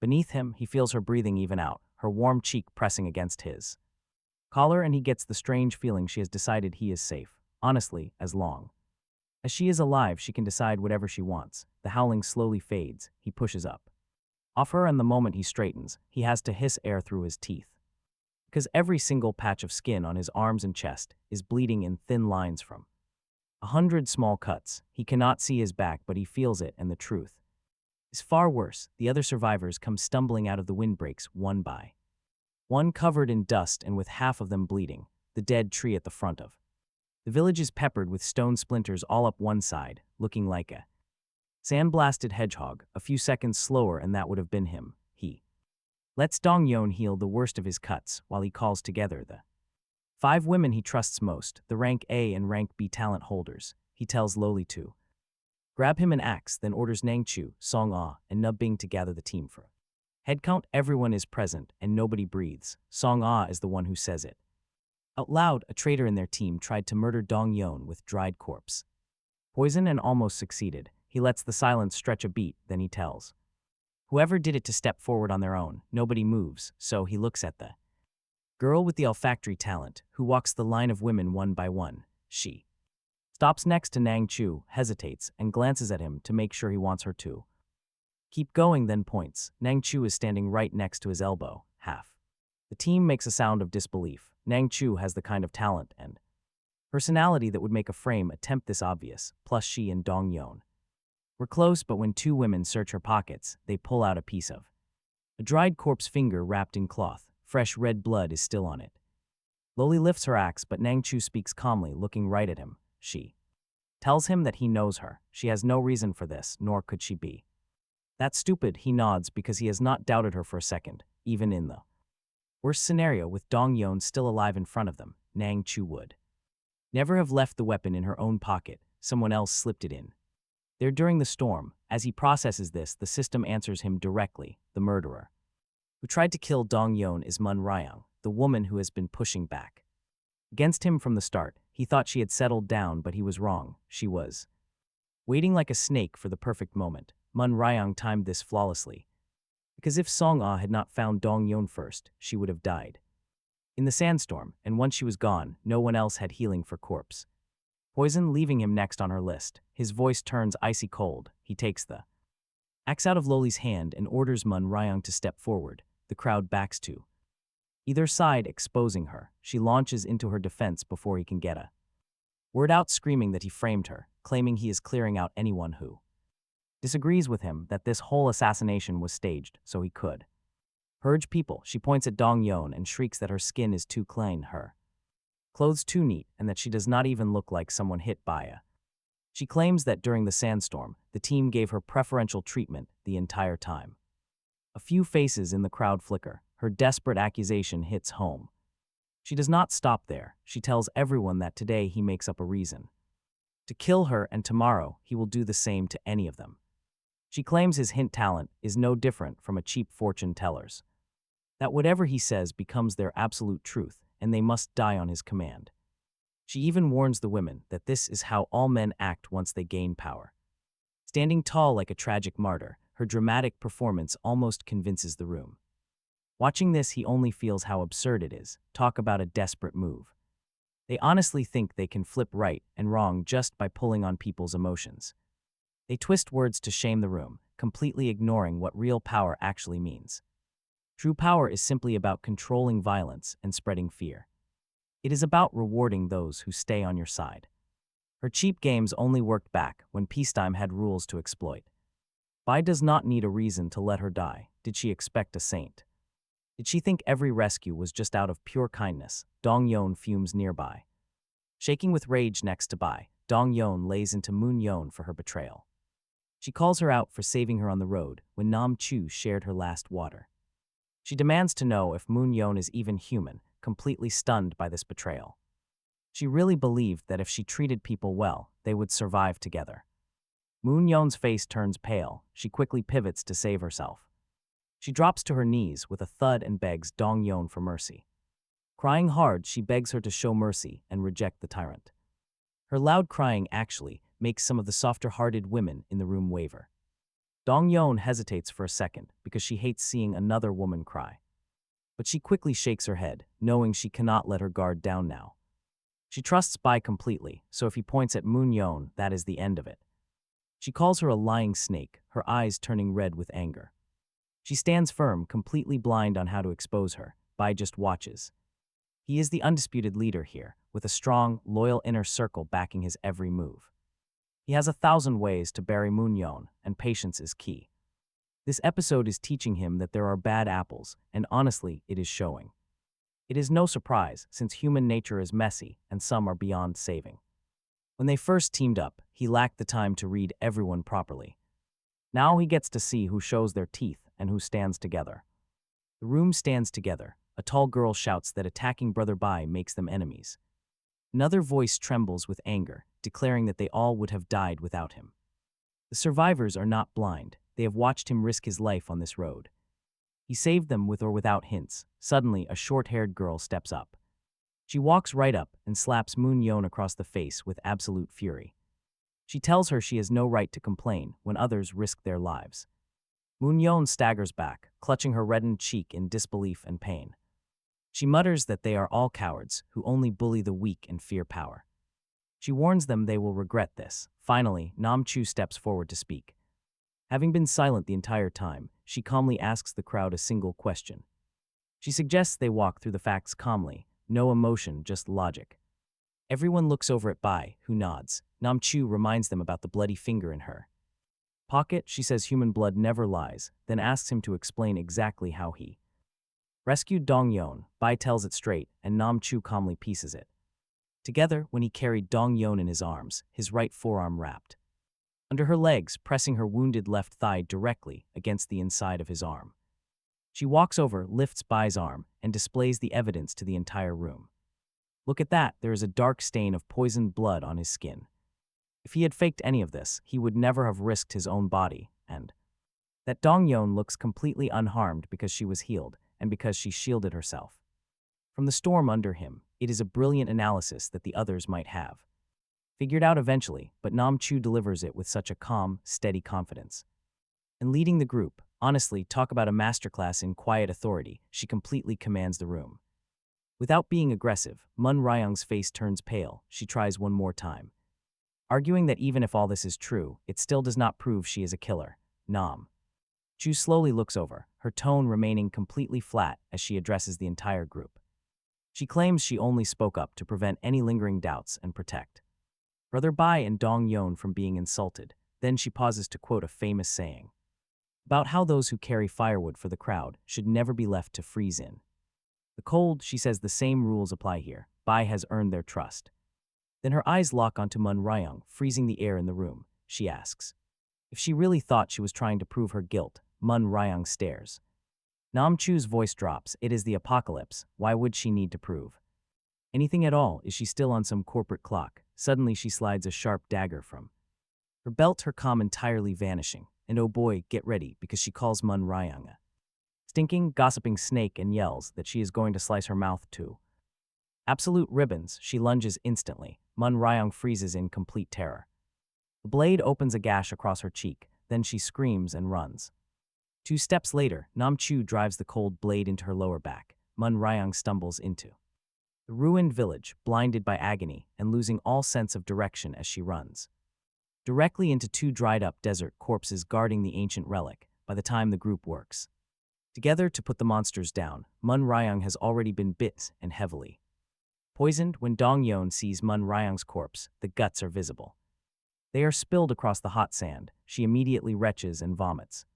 The sight acts like a domino effect, and half the group is dry heaving in seconds. Nam Chu loudly demands that everyone come closer to inspect the body, telling them they must get used to death and adapt to this brutal world. Bai stares just long enough to feel the rancid stench hit his own throat, quickly turning away to settle his stomach. Then he remarks that she is truly built different, not even flinching at the sight. But Nam Chu slowly turns around and vomits directly onto him. That breaks him completely. He vomits right back. They both completely lose control, doubling over in a mutual disaster. Bai had eaten way too much during their journey, and his exhausted body never got to digest it properly. Now everything comes up, and he can literally spot the digested fish and the apples in the mess. When he finally looks up, he notices a tiny piece of corn stuck to the very tip of Nam Chu's nose from his retaliation. The entire scene is absolute chaos. It is absolutely disgusting, yet somehow he starts laughing. Nang Chu glares at him, looking annoyed yet amused. She says she almost held it in until he opened mouth, then goes back down. He finishes first, grabs a canteen and swishes out the burn at the back of his mouth. Then he strips off his filthy shirt, sitting straight down in a sand pile to scrub himself with handfuls of dry grit. Sand bathing works shockingly well. The vomit absorbs into the sand and lifts off in dry flakes, leaving clean skin behind. He only needs a quick splash of water to rinse off where it matters. Nang Chu sees what he is doing, turns her back and starts doing the same. He shakes out his shirt, pulls it back on, and takes a clean, deep breath. For the first time in an hour, stepping over Mun Ryong's body toward the shop. When it comes to death, Nang Chu is right. He needs to face it more often. Run from it now and it catches you later. Talk about a brutal reality check. The shop is building in the village with its walls still intact, a sturdy block of solid granite. The display cabinets in the front room are empty, save for a few bottles on the floor. He walks straight through to the back room. Collecting items is Song Ah's job alone. Others are allowed to find and flag things, but only she picks them up because her insane luck multiplies whatever comes out of an empty bottle. Same logic for the 2 dried cores outside instead of 5, which is what other convoys are reporting at this stage. Song Ah lowers the difficulty by a whole tier just by being on the team. The real prize waits in the back room. Hexagonal stone platform 1 meter high and half a meter wide, with its top polished smooth enough to reflect the dim light like gray marble. His eyes light up. He steps over and presses his palm to the surface. The system text drops cleanly into his mind, congratulating him on discovering a synthesis platform and explaining that it crafts equipment and materials with the right blueprints. He must find the rest out on his own. This thing is a divine artifact. With this, the squad can finally start making its own gear. He has heard enough from the walkie-talkie chatter to know exactly what to try first. he grabs a fist-sized rough stone from the corner and a piece of deadwood about as long as his forearm. Sets both on the edge of the platform, takes a breath, and presses his hand down. The platform hums, and a soft milky light blooms outward like a ripple, then folds back inward and wraps both materials. He focuses on selecting them and silently sends the command. The two pieces float and rotate inside the glow, drawing toward each other, twisting, fusing, until a crude stone hand axe is lying in the center of the platform. When the light fades, the hint confirms he crafted a rough stone axe. The head is shaped from rock with a sharp working edge set into a groove on the polished wooden handle, with a natural curl at the end for grip.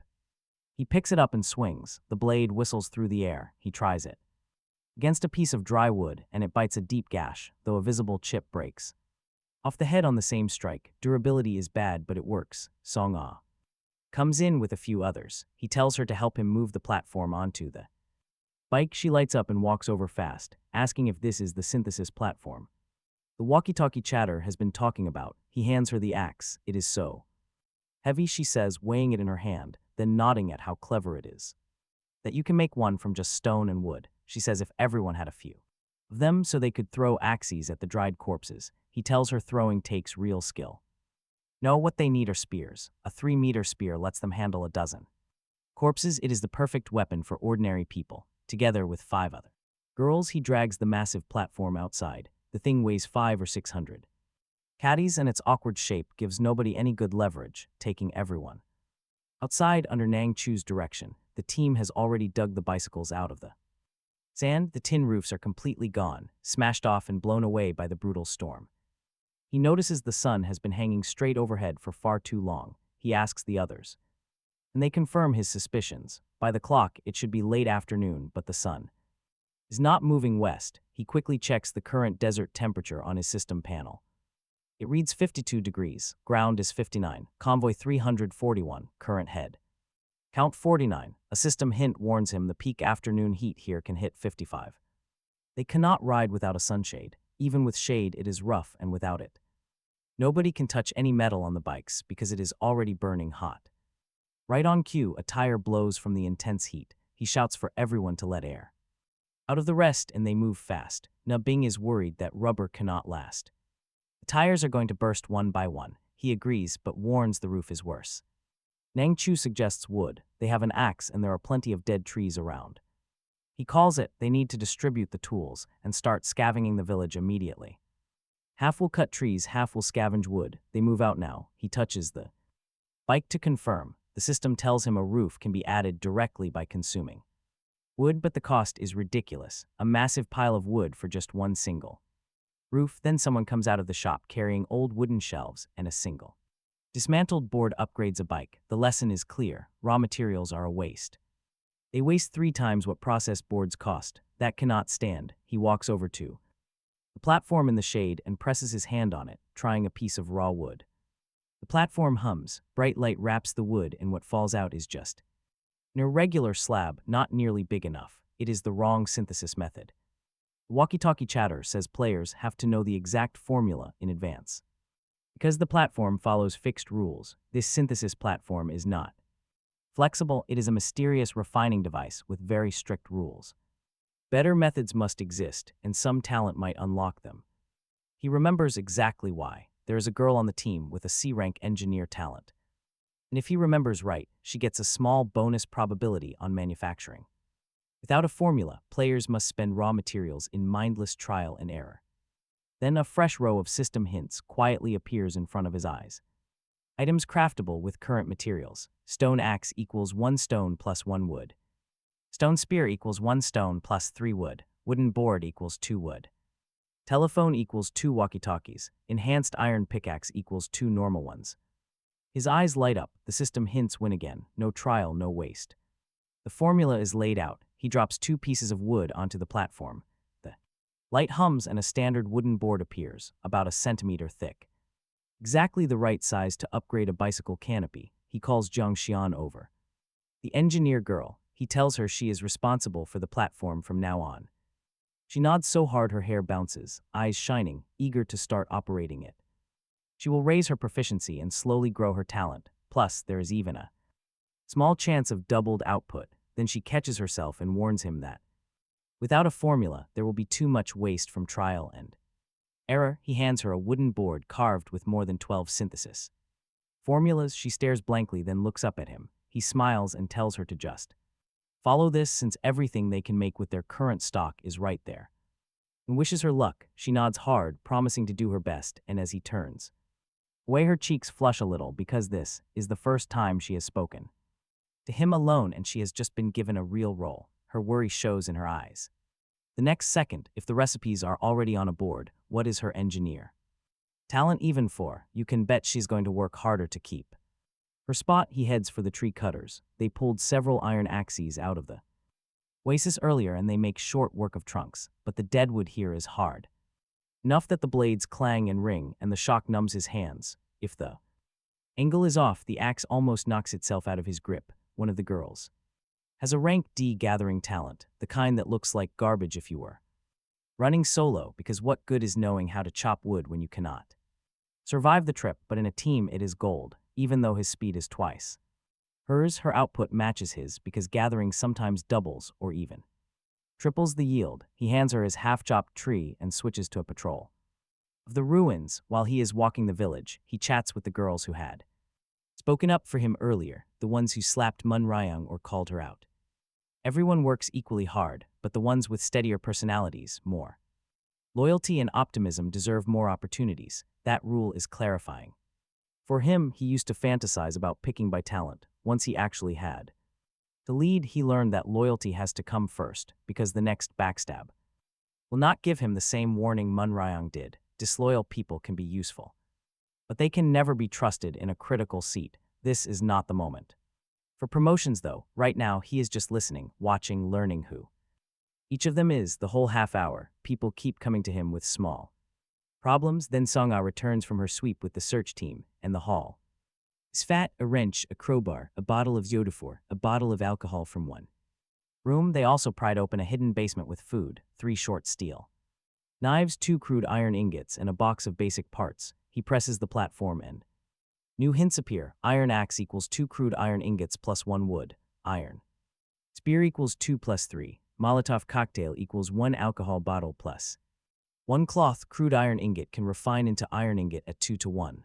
The Molotov recipe makes him grin. With ground temperature this high, they do not even need a flame. Trust me, this cocktail is going to be incredibly deadly.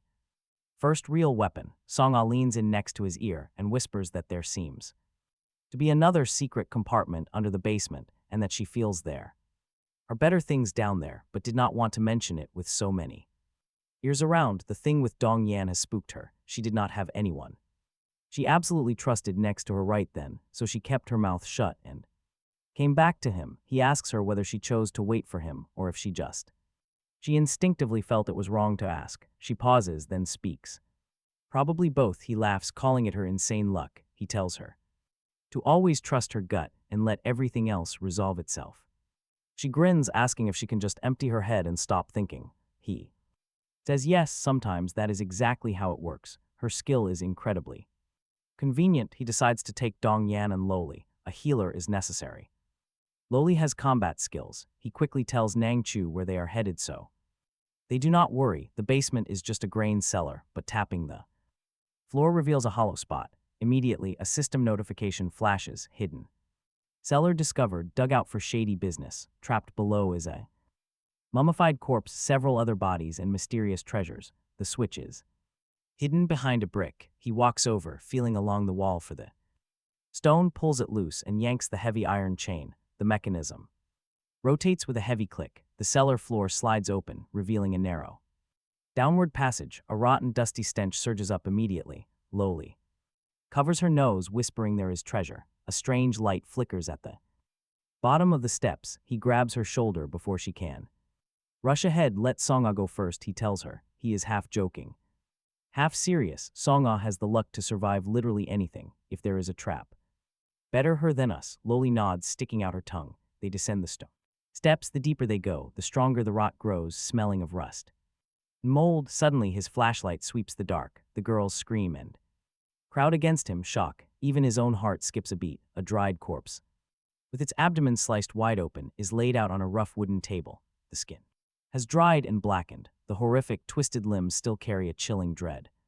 To the side, a rusted iron cage sits in the shadows.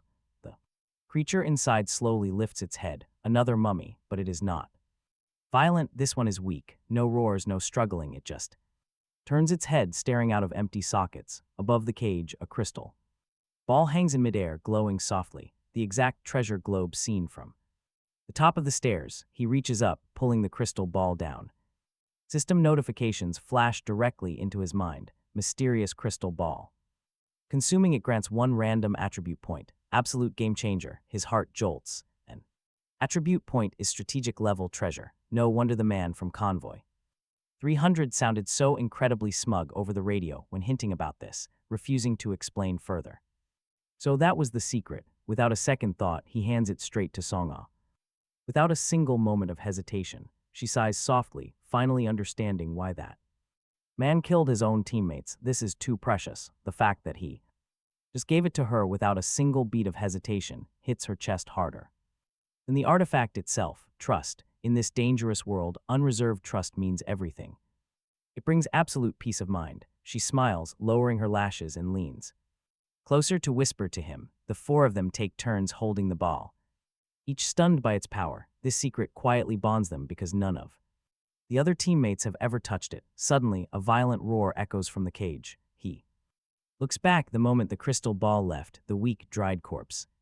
The dried thing springs to life, thrashing against the rusty bars. He places the strange ball near it.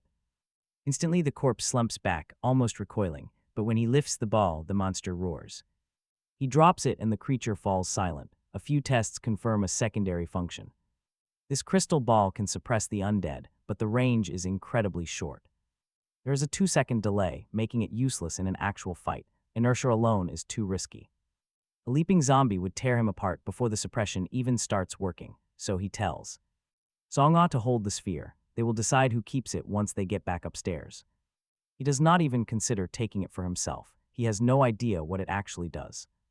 As they sweep the rest of the dark cellar, Songa spots something in the corner. It is an old, hand-cranked generator, instantly solving their battery issues. Now they can actually run the electric motor for the next leg of their journey. Everyone breathes a massive sigh of relief. He had been planning to build a makeshift device, but he had given up on that idea because they lacked the proper materials. Now they have a perfect, ready-made solution. He glances back at the caged monster. A crazy, reckless idea suddenly pops into his head. They double-check the rest of the room. Then they drag the heavy iron cage up to the surface, a sickening stench of rot trailing them. Once outside, they run straight into Nub Bing's gathering team. The scavengers immediately crowd around. They stare at the caged beast with a mix of terror and curiosity, like a zoo attraction. He briefly explains the situation, warning them to stay alert for whatever they find next. But as they talk, he notices something odd. Songa's hands are completely empty. Wait, where on earth did she hide it? He glances at the girls. None of them are wearing much. Their skimpy tops leave absolutely no hiding spots. He waits until they slip into a quiet, shadowed corner away from prying eyes to ask her. Songa checks their surroundings, making sure absolutely no one is watching them. She turns her back, slipping 2 fingers into the bandages around her chest.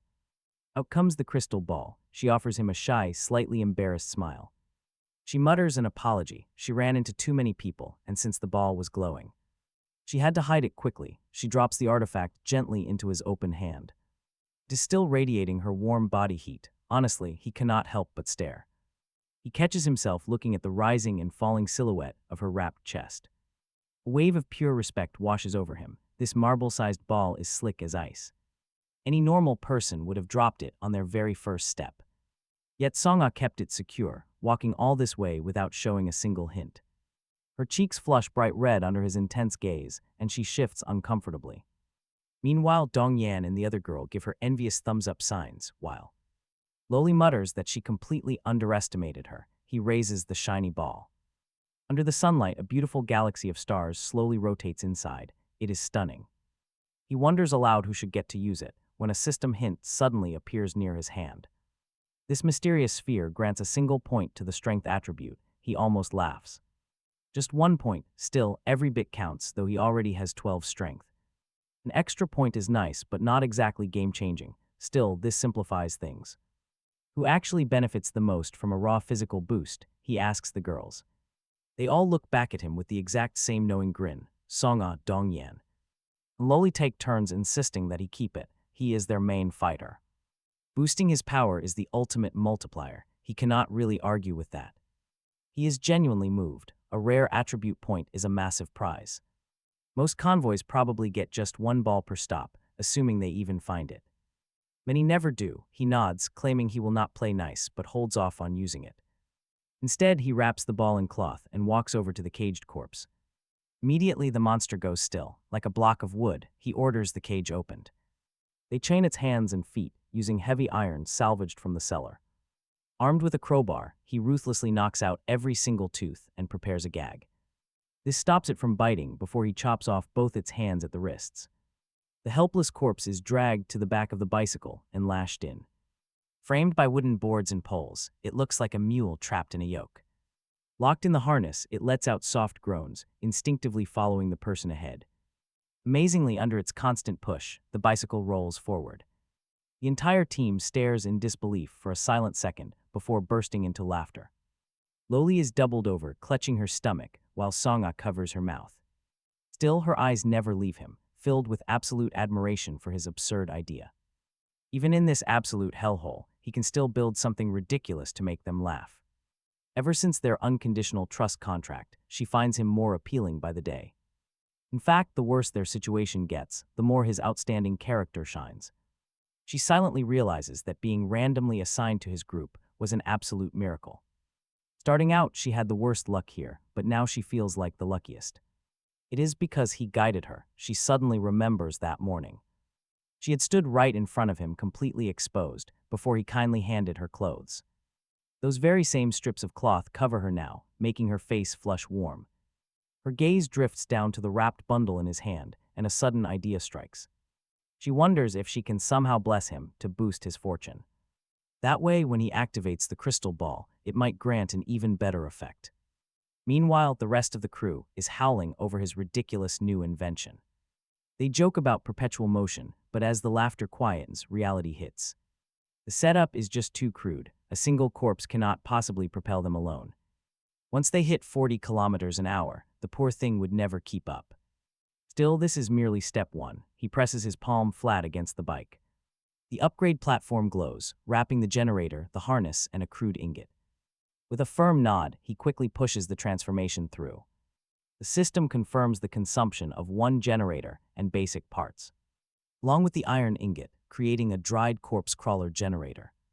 This unique device uses the running motion to spin the tracks. It charges the battery, massively extending their range on the road. With motor assist active, it even recovers kinetic energy on downhills. This entire contraption integrates the corpse directly into the bike. Honestly, this bizarre invention is actually quite environmentally friendly. The dried corpse running forever just to push electrons along. Paired with regenerative braking, it requires zero fuel over long trips. The creature fears no heat, has massive strength, and never sleeps. It never eats or drinks, at least for now. He chooses not to overthink it. How long it can actually keep running is a mystery he chooses to ignore for now. If it does not break, he will work it to death. With any luck, he will catch more spares. He melts down another crude iron ingot and some wood to rebuild a spare bicycle into a stable loading platform, then shifts the synthesis platform onto it, lashing it down with wooden planks. Meanwhile, Nangshu is leading a second group to upgrade the wooden roofs. Under his arrangement, everyone has a clear role. Some gather, some craft boards, some upgrade, and some transport supplies, fast, too fast. The nonstop questions in the constant stream of micro decisions leave him light-headed. He used to think managing people just meant talking. In practice, a leader must point in a clear direction and actually convince them. On top of that, the more survivors he takes in, the more trivial issues bubble up. How many bottles of water per person, scraped knees, period cramps, everything comes his way. They all run to him, 48 people, and if each brings a single issue per day, that is 48 problems daily, and honestly, it is way more. He must choose group leaders soon and delegate the load. Otherwise, this physical and mental drain is going to break him. Once the system is finally humming, he sits to chug half a bottle of water. Song Ah, who is helping nearby, waits. For a quiet gap before drifting over, her eyes curving into crescents, she tells him she has a fun idea, making him ask what. She lowers her voice, the mysterious crystal ball gave him one strength point, but she feels that reward is not fixed. She is incredibly lucky. If he can rub some off her, maybe the ball's effect will scale up. He freezes in place. It sounds totally ridiculous at first, since the rules of the crystal ball seemed locked, but Song Ah disagrees entirely. To her, as long as the item is unused, nothing is set. It is like an unopened treasure chest where anything is possible, even a Tyrannosaurus Rex in red underwear. With anyone else, he would think it was theoretically possible but practically zero. With Song Ah, the rules bend anything she has not directly experienced yet has room to shift. Realizing that, he gets excited, telling her she is amazing before asking the obvious question. How does he actually rub off her luck? That is the key. Her aura covers 100 meters, but it is purely passive. She cannot actively bless anyone. Song Ah crosses her arms and grins at him, admitting she cannot help with that. She just had the thought and brought it to him since he told her to clear her head and trust this crazy idea. She winks, gut feeling. He gets it, and this actually has even more promise the more he thinks about it. He pulls her into an empty, ruined house and takes the ball out of the cloth bag. It shimmers in his palm as she stands right in front of him. A line of system prompts displays clearly. It has sensed Song Ah's luck, which can influence the crystal ball's effect if used under Song Ah's gaze. There is a chance of +2 strength if used while in Song Ah's sincere embrace. There is a chance of +3 and a high probability of +2 if used with Song Ah's sincere kiss of blessing. There is a chance of +5 and a high probability of +4. Can you imagine that boost? Wow, so this is how he rubs off luck. The conditions are not gentle, though. It must be a sincere blessing from her heart. A mere formality counts for nothing. 5 massive points. That puts him way past any ordinary human limit. And let him handle a dried corpse barehanded. His combat power would skyrocket. The more he looks at the numbers, the more he wants them. And then he looks at the girl in front of him and hesitates. It is not embarrassment. It is that the system prompt said if, and if it does not work, things will get awkward for both of them forever. But indecision is not his style. He tells her the truth. Her eyes go wide. She asks if it can really work. He just smiles and tells her to go with her gut, and he lets the look land. Her face flushes red and her words tangle, asking which option they're even choosing. Of course, he is going all in. He does not say it. He just looks at her. Her face gets redder, her heart a mess. Things moving way too fast. Who is she? Where is she? Why did her gut hand her this? Suddenly she has to kiss him. He takes pity on her and suggests a hug. The key is sincerity. Going through the motions is useless either way, and a sincere hug should not be hard. She straightens. She tells him no, a kiss. Like she has just decided, go big or go home. What is a mere hug before he can react? She gathers herself, rises onto her tiptoes, and plants one on his cheek with a soft sound. Then she just stares at him, head buzzing. He blinks at her. Wait, is she actually doing this? She just kissed him right out of the gate. He has to ask. It has to be sincere. Was she really being sincere? She stares blankly. Then her face goes beet red. She had been so nervous, she went on autopilot, telling herself to just go for it before chickening out, and forgot the sincerity stuff entirely. There is nothing she can do but take a deep breath, close her eyes, and silently bless him with everything she has. Then she leans in again, slow and solemn, and her lips press softly against his cheek, warm, lingering for 2 or 3 seconds before pulling away. The crystal ball in his hand bursts into light, then dissolves into starlight that drifts down into his body. He has used a mysterious crystal ball and fortunately obtained a perfect grade effect, +5 strength. He feels the power dump into him. He clenches his fist, and the cuff of his short-sleeved shirt rips open at the seam. The muscles of his whole arm bulge, lines distinct, veins faintly showing, like he is one breath from turning into the Hulk, a muscle man bursting with raw power. The miraculous part is that the moment he relaxes, the exaggerated contours retract, and his arm settles back to its normal slender shape, just with a denser foundation under the skin. He lifts his shirt to look at his abdomen. Same story. The flat waist now shows the faint outlines of segmented blocks, and a small tension brings out 8 visible plates. But the overall build does not get bulky or bloated. It stays lean, coordinated, ready like a long-trained athlete's body. Song Ah is still dazed from the kiss. Then the rip of his shirt snaps her awake. Talk about a dramatic reveal. Makes an O shape, those muscles are practically thicker than her thighs. She does not need to touch them to know what they feel like. Then he lets go and the muscle thickness retracts, and he is back to being a tall, handsome, upright guy. Her gaze follows his shirt up to his abs, smooth, distinct, and full of the beauty of power, and she stares blankly for a moment. When he looks up, she snaps her eyes away and changes the subject, asking if this is the power of the crystal ball. Yeah, he just pulls the torn shirt off and lets it drop. Sweat slides. Sweat drips down his collarbone, tracing his chiseled chest and stomach, gleaming in the bright sunlight. Sunlight streams through a shattered window, making her dizzy. An intense wave of pure masculinity washes over her, making her heart hammer wildly as her face turns bright red. Aside from on TV, she has never seen such an incredible physique. He tests his arm, swinging hard enough to whistle. He says the system claims only a 50% boost, but it feels more like his strength doubled. Growth here is clearly not linear. He feels absolutely unstoppable. All exhaustion has vanished, leaving him fully recharged. He tells her honestly that it is all thanks to her. Without her, he would still be celebrating a single bonus point. He never expected a sincere kiss would actually multiply his rewards 5 times over. She really is his lucky charm, which makes him wonder if kissing her right before using the synthesis platform would trigger a massive success and multiply the output 5-fold. But there is a much sweeter realization.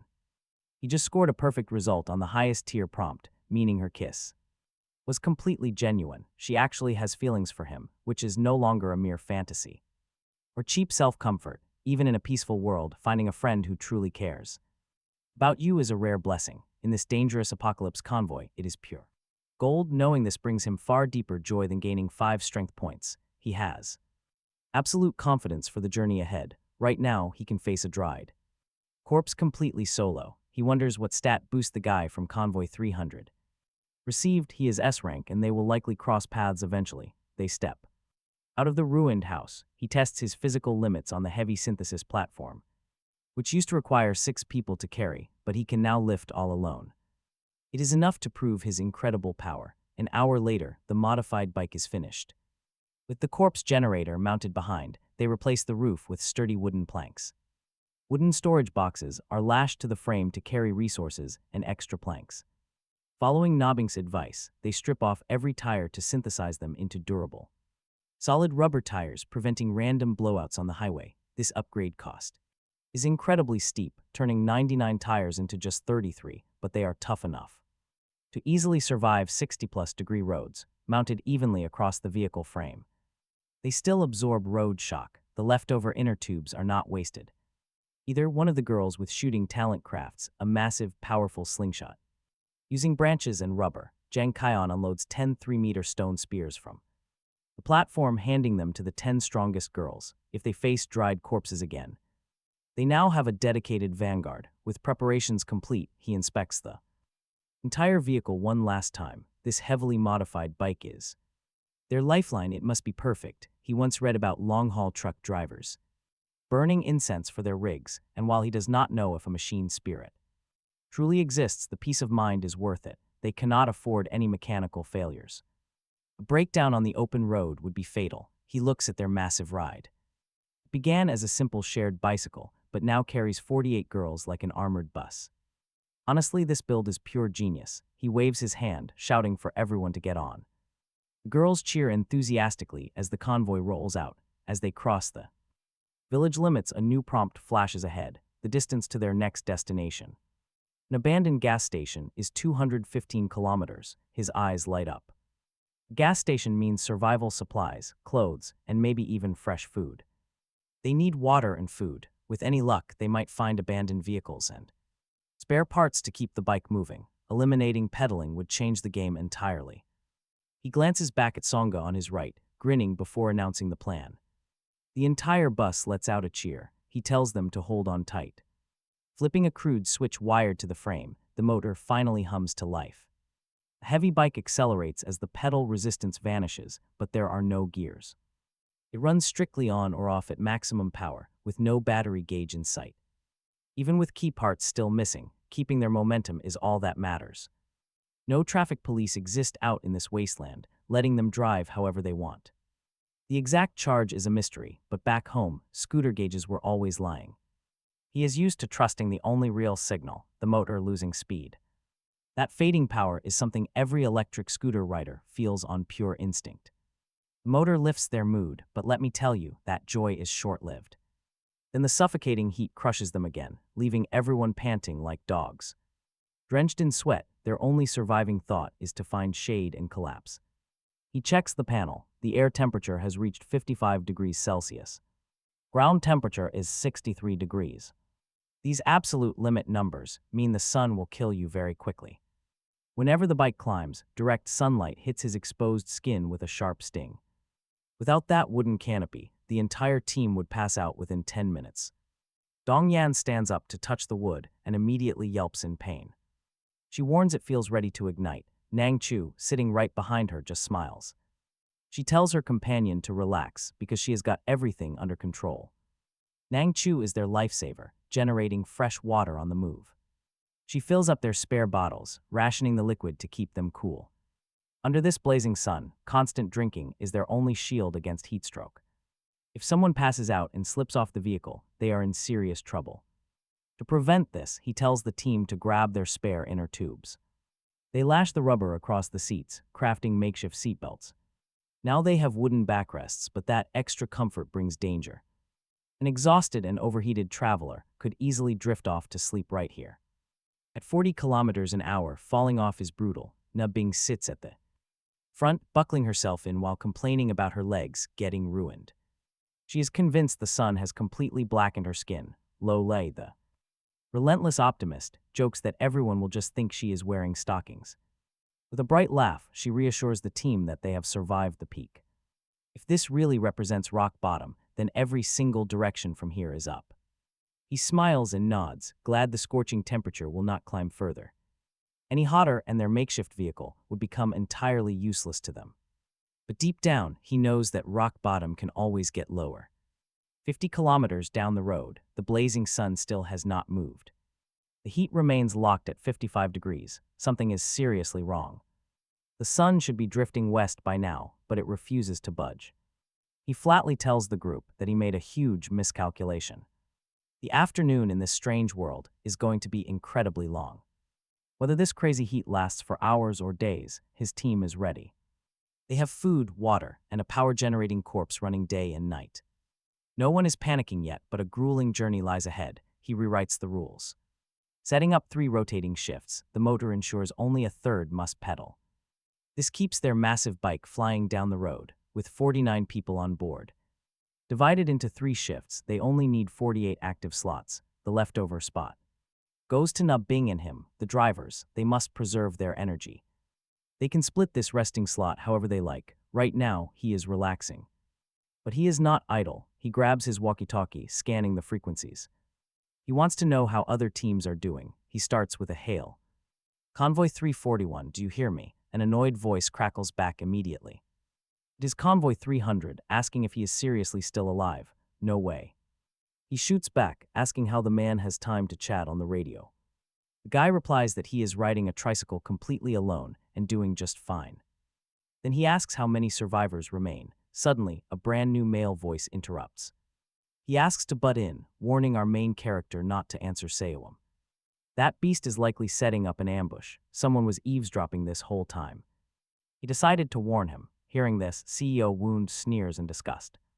He calls the caller Wang Gang, calling him a stinking rat on every channel. He claims the freak from Convoy 341 will never reach the 4th checkpoint. Hearing that specific convoy number, Wang Gang suddenly sounds incredibly interested. That is the group with a massive population. He asks for his name. But wait, he instantly backtracks. He warns him to stop sharing any information. It turns out CEO Wound and his thugs have already murdered their own teammates. They only chat to fish for information so they can rob people. This so-called trading is a deadly scam. Our protagonist is stunned by this news. A lot has changed while he was offline. CEO Wound is now infamous. Everyone knows his name. Even so, our hero thanks Wang Gang and introduces himself. A little gratitude costs nothing, and making a reliable ally is always smart. Wang Gang chuckles, saying that is plenty. Then CEO Wound cuts back in. With a cold sneer, the killer claims some men are far more hypocritical. They devour their victims completely, spitting out absolutely nothing. No matter what tricks they play, they are doomed. He promises to wait for them. He is waiting on the main road. With that, his signal abruptly cuts out. He either switched channels or muted. Quickly, our protagonist asks Wang Gang for a trade. He wants to buy some valuable information. Wang Gang is incredibly straightforward. He tells him to ask whatever he likes. No trade needed, he shares it. Our hero asks if his temperature is also 55 and about the checkpoint. Wang Gang confirms the extreme heat, but says he has not reached it yet. He heard from Convoy 985 that the distance is over 200 kilometers long. Our protagonist is shocked. He can even reach convoys starting with 9. With pride, the man explains he synthesized a functioning phone to receive messages. He scans convoys 1 through 1,000. Our hero praises his incredible speed. Building a phone this quickly shows true strength. This sparks a brilliant new idea. He has 2 walkie-talkies and avoided making a phone because they were too reliable. For a team of his size, going straight for a mobile phone might not be worth the trade, but what if that phone could be synthesized into something stronger, he asks, but Wang Gang admits he has no idea. Still, after the 4th checkpoint, plenty of people will, and it will not be too late. That is true. After that 4th checkpoint, convoys starting with 3 converge and robbery breaks out, making walkie-talkies easy to loot from the dead. Suddenly, Wang Gang's voice turns dead serious. He warns him to be extremely careful of Seo Woon. His analysis suggests that the guy's talent is heavily geared toward combat. His individual combat power is high, and his bike modifications are built for murder and robbery, so his advice is to play it slow, avoid rushing the checkpoint, and once there, stay as long as possible while avoiding him. Wait for the monsters behind to almost catch up before making a move. He agrees out loud, thanks him, and avoids any tough talk. Honestly, Convoy 341 has great survivalists but few fighters. Even with his new attribute bonuses, he might lag behind a real specialist. His original plan was already to stall at every checkpoint as long as possible to rest, gather resources, and upgrade, so even without that reminder, he would have left late. His traveling speed will likely be the slowest around, but their overall condition is the best. They chat longer. Wang Gang is also an S-rank talent holder leading a massive team. The 4th checkpoint intel was actually his, making Seo Woon's earlier attempt to barter it look incredibly shameless. The checkpoints each convoy hits are completely randomized and luck-based. Then Wang Gang laughs, relaxed, and says that insidious bastard Seo Woon is finally gone. He says he is about to share some highly exclusive intel. Surprised, our guy tells him to go ahead. He explains his modified phone has a screen that displays the active status of every channel starting with 3 in real time. He knows exactly who is in which frequencies, proving that his earlier warning was entirely true. But here is the thing. The main goal was to mislead Seo Woon. Following those tips is still safe, but further down the line, they will all share the same path. Although there will likely be forks, Seo Woon staying out front is a constant threat, monopolizing the best resources for himself, so they must find a way to take him out. Taking the initiative is their only real shot. Then comes the invite. If he has the strength or the guts, he can join the Slay Seo Woon alliance. He is building several convoys are already on board. When the time comes, they will gather and bring Seo Woon down together. This genuinely surprises him. He thinks for a moment, replying that this is not a choice he can make alone. He needs to consult his team. Wang Gang smiles, calling it fair, and says the main thing is simply knowing about it. There is no pressure to join, but leaking the secret makes him an enemy. If he makes up his mind, he should turn the radio dial all the way down, say anything, and wait 10 minutes. If the timing works, he will reach out. When asked why he chose him of all people, Wang Gang asks if that is even a question. He is strong, his team is reliable, and he heard about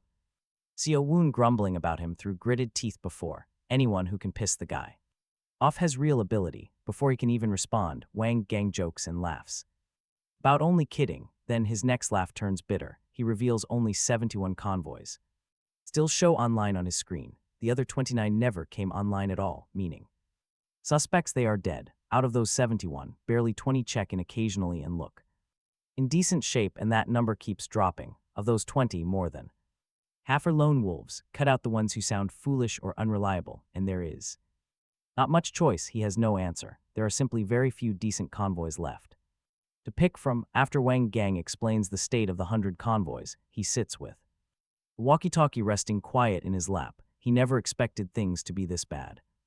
More than half the people in the 300s are likely already dead, and they are only 8 or 9 hours into the survival challenge. Talk about a brutal start. Get harder from here. He needs to hurry and stack resources to get stronger. Wang Gang signs off, saying he has to get back on the road, and wishes him well.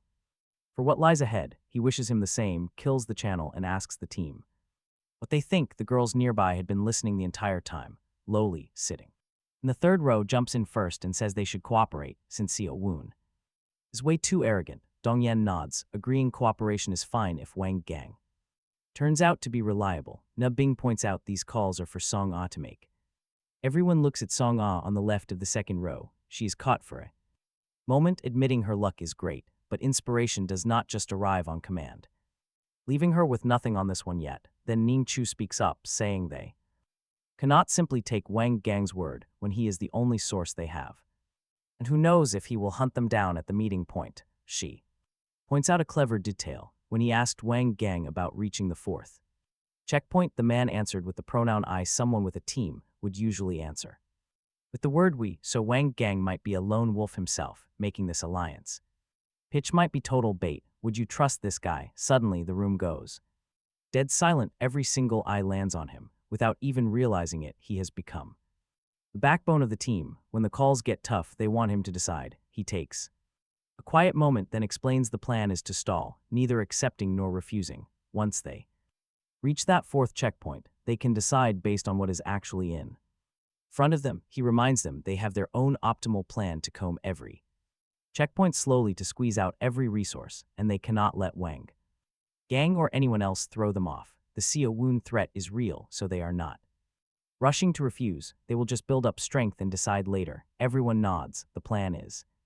solid. Nubing agrees that yes, they must analyze their enemies, but they cannot let it consume them. Just as he said, their priority right now is to become powerful. If they can modify the bike into an armored car along the way, then whether it is Wang Gang or Xiao Woon throwing tricks, she can just floor it and crush them. The others chime in, but underneath the tough talk, he can feel their nervous tension. Even if they hide it, they are uneasy because none of them have ever faced a real fight, and now they are dealing with murderers who kill their own teammates. Song Ah turns to him, blinks, and says, wait. She has another sudden inspiration. Tilting her head, she says she has a good feeling they will win.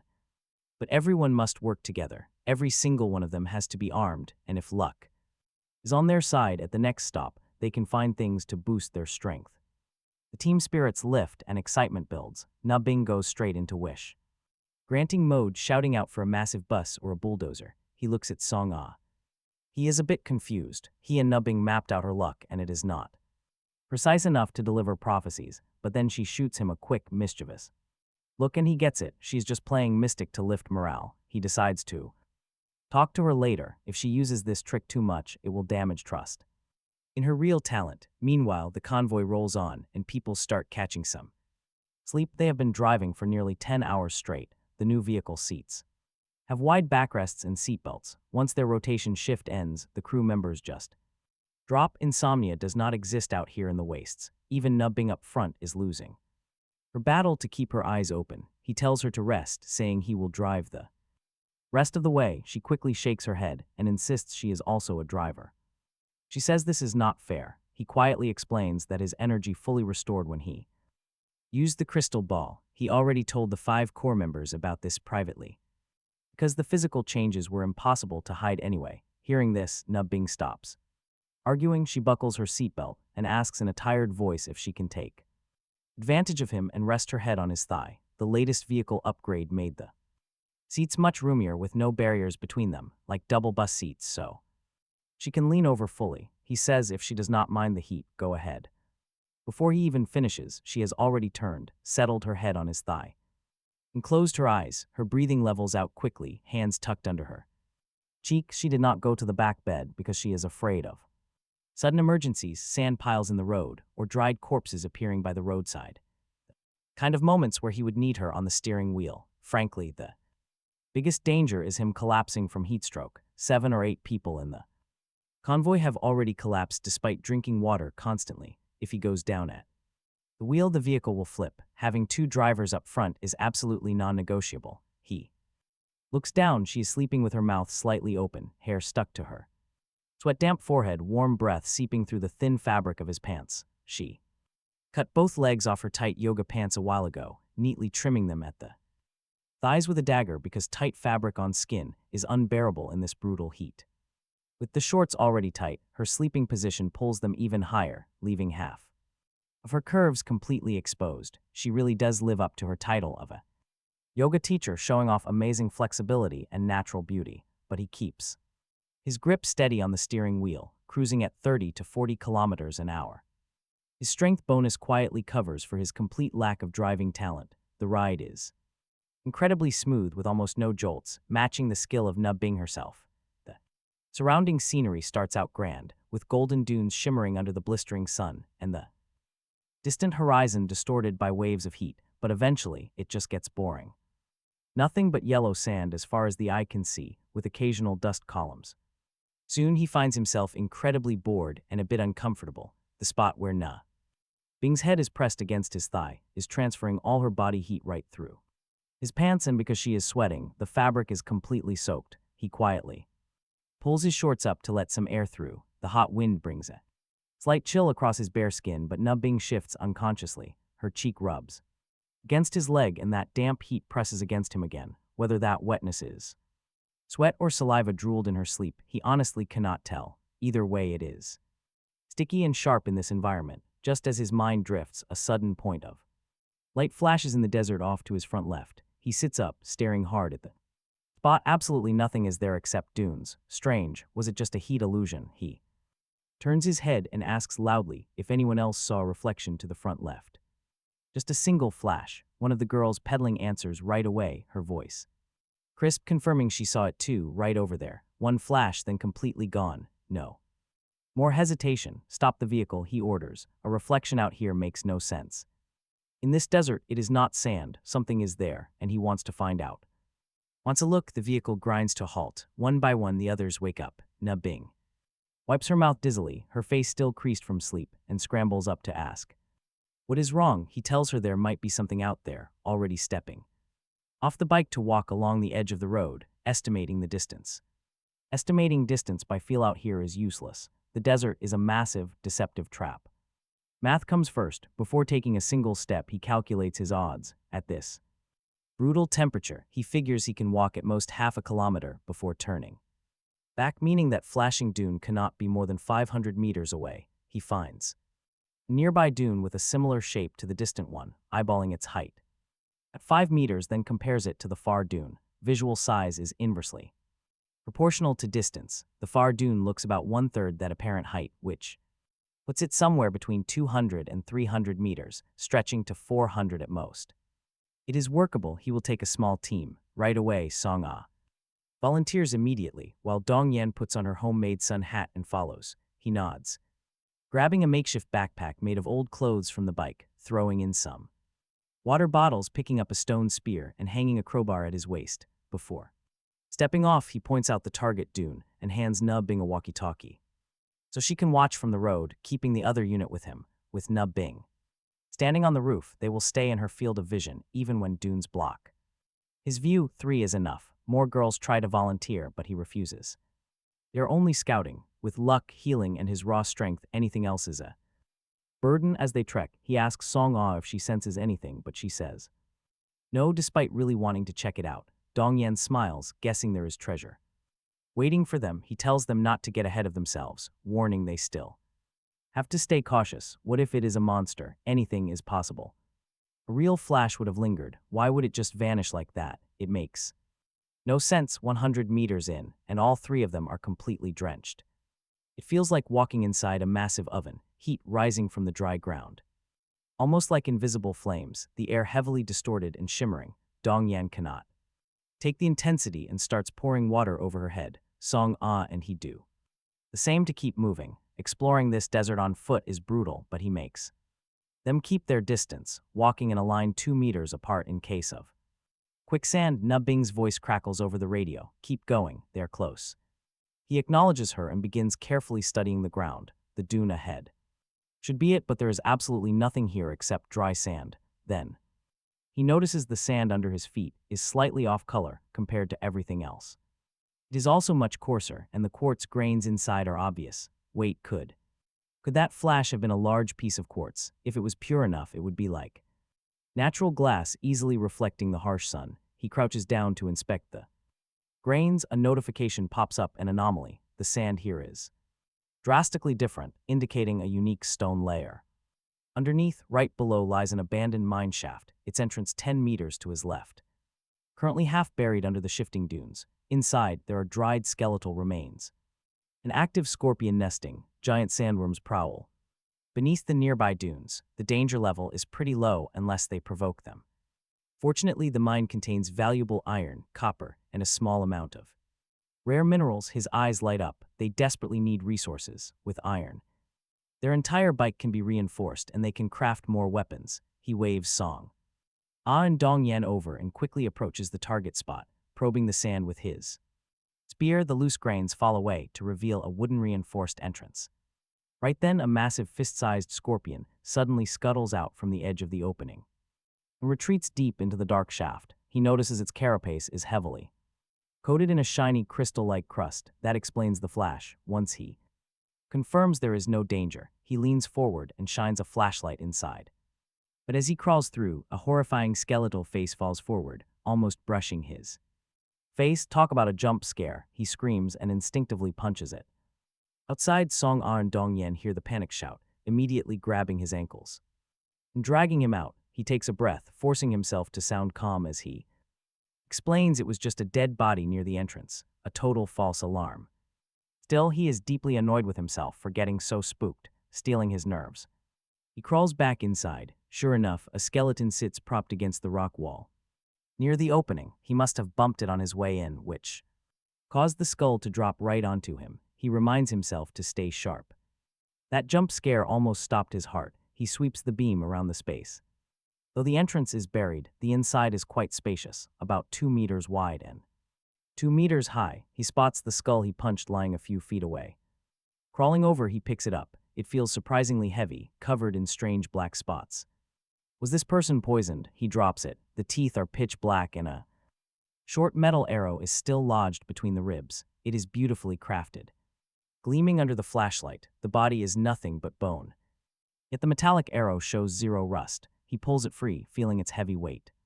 The system identifies it as a fine steel arrow, once tipped with deadly poison. The cause of death is clear. This poor soul fled from the depths, got hit right near the exit, and collapsed. Of course, escaping wouldn't have saved him. The harsh desert is just as deadly. Dongyan crouches beside the bones, deeply curious, and asks if this person was a native of the underground world. Probably, he replies, but it is a pity none of them are doctors. To study the remains, suddenly, Nubbing's voice crackles over the radio. She offers to send over a team member who used to be a doctor, who can inspect the body and bring along the heavy mining tools at the same time. This high-tech radio really keeps a solid signal, even deep underground.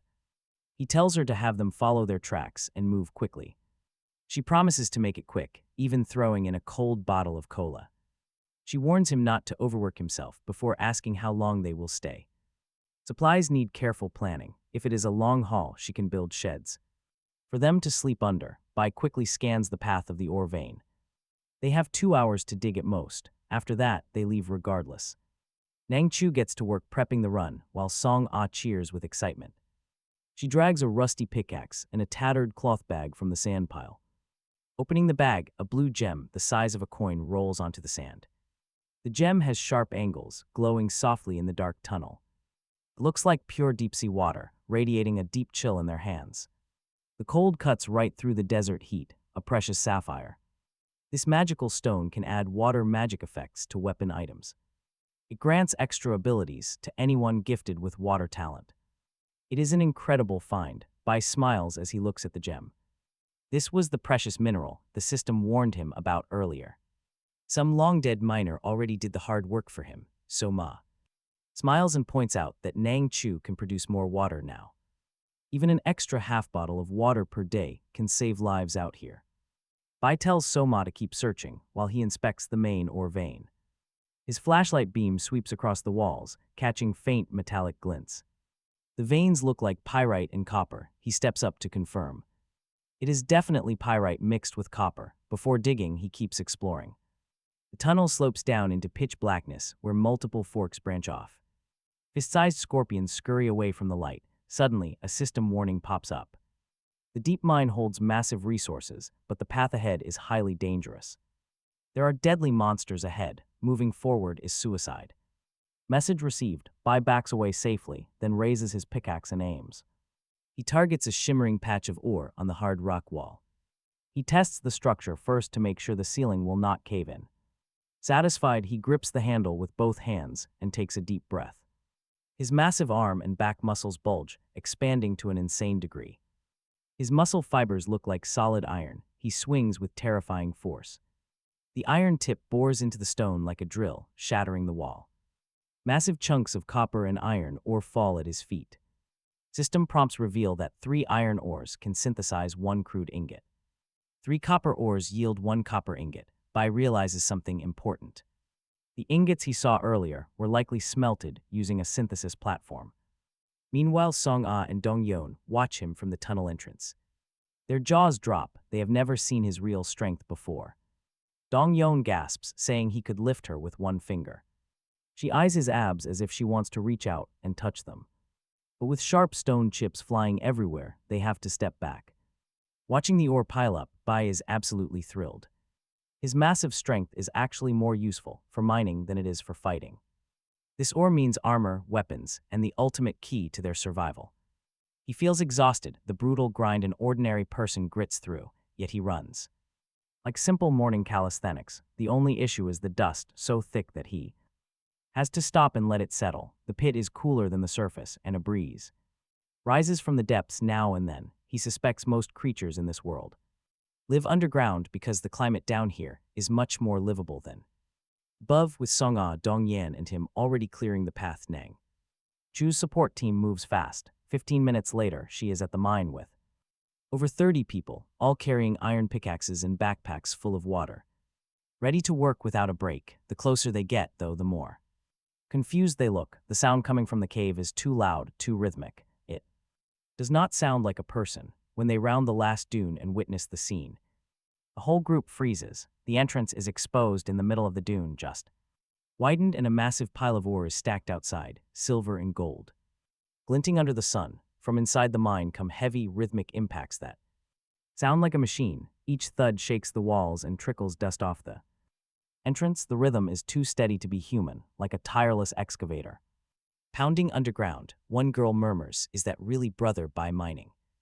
Another says he probably found a machine, sounding like the heavy drills that bore holes in the ground. Nang Chu walks fast to the entrance and peers inside. Deep down the shaft, the flashlight beam reveals a dust-covered back with muscle lines cast like steel. His arms turn the pickaxe into an afterimage. Each strike peels off a section of wall. The rolling ore, the dull thud of pickaxe tip into rock, and his deep breathing layer over each other in a primal rhythm. When he bends down to gather power, the muscles of his abdomen contract and then snap with a sudden twist, the back and hip lines tightening and exploding like a drawn bow. Nang Chu feels her scalp tingle a little in her heart skip a few beats. The floor is already scattered with ore, and clearly the heap outside is only a fraction of what he has pulled in these 10+ minutes. More girls crowd in. Is brother Bai turning into a human pile driver? One asks. Another says no wonder he wanted the synthesis platform dragged here. At this rate, moving raw ore alone would kill them.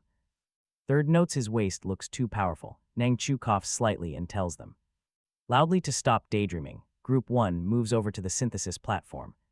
With Zhang Xian running synthesis, Group 2 moves the iron ingots. The support team uses a thick wooden board as a base and drags the platform over like a sled. 3 pieces of ore equal 1 metal ingot. Weighing it, he decided dragging the platform here was less work and safer than hauling sharp, irregular raw ore back. Nobody has gloves and barely anyone has clothing, and freshly dug ore cuts on contact. Dragging the platform is easier, safer, and more stable. With this many hands, the ore at the entrance is cleared fast, and the team funnels into the mine one after another to escape the heat. He keeps mining.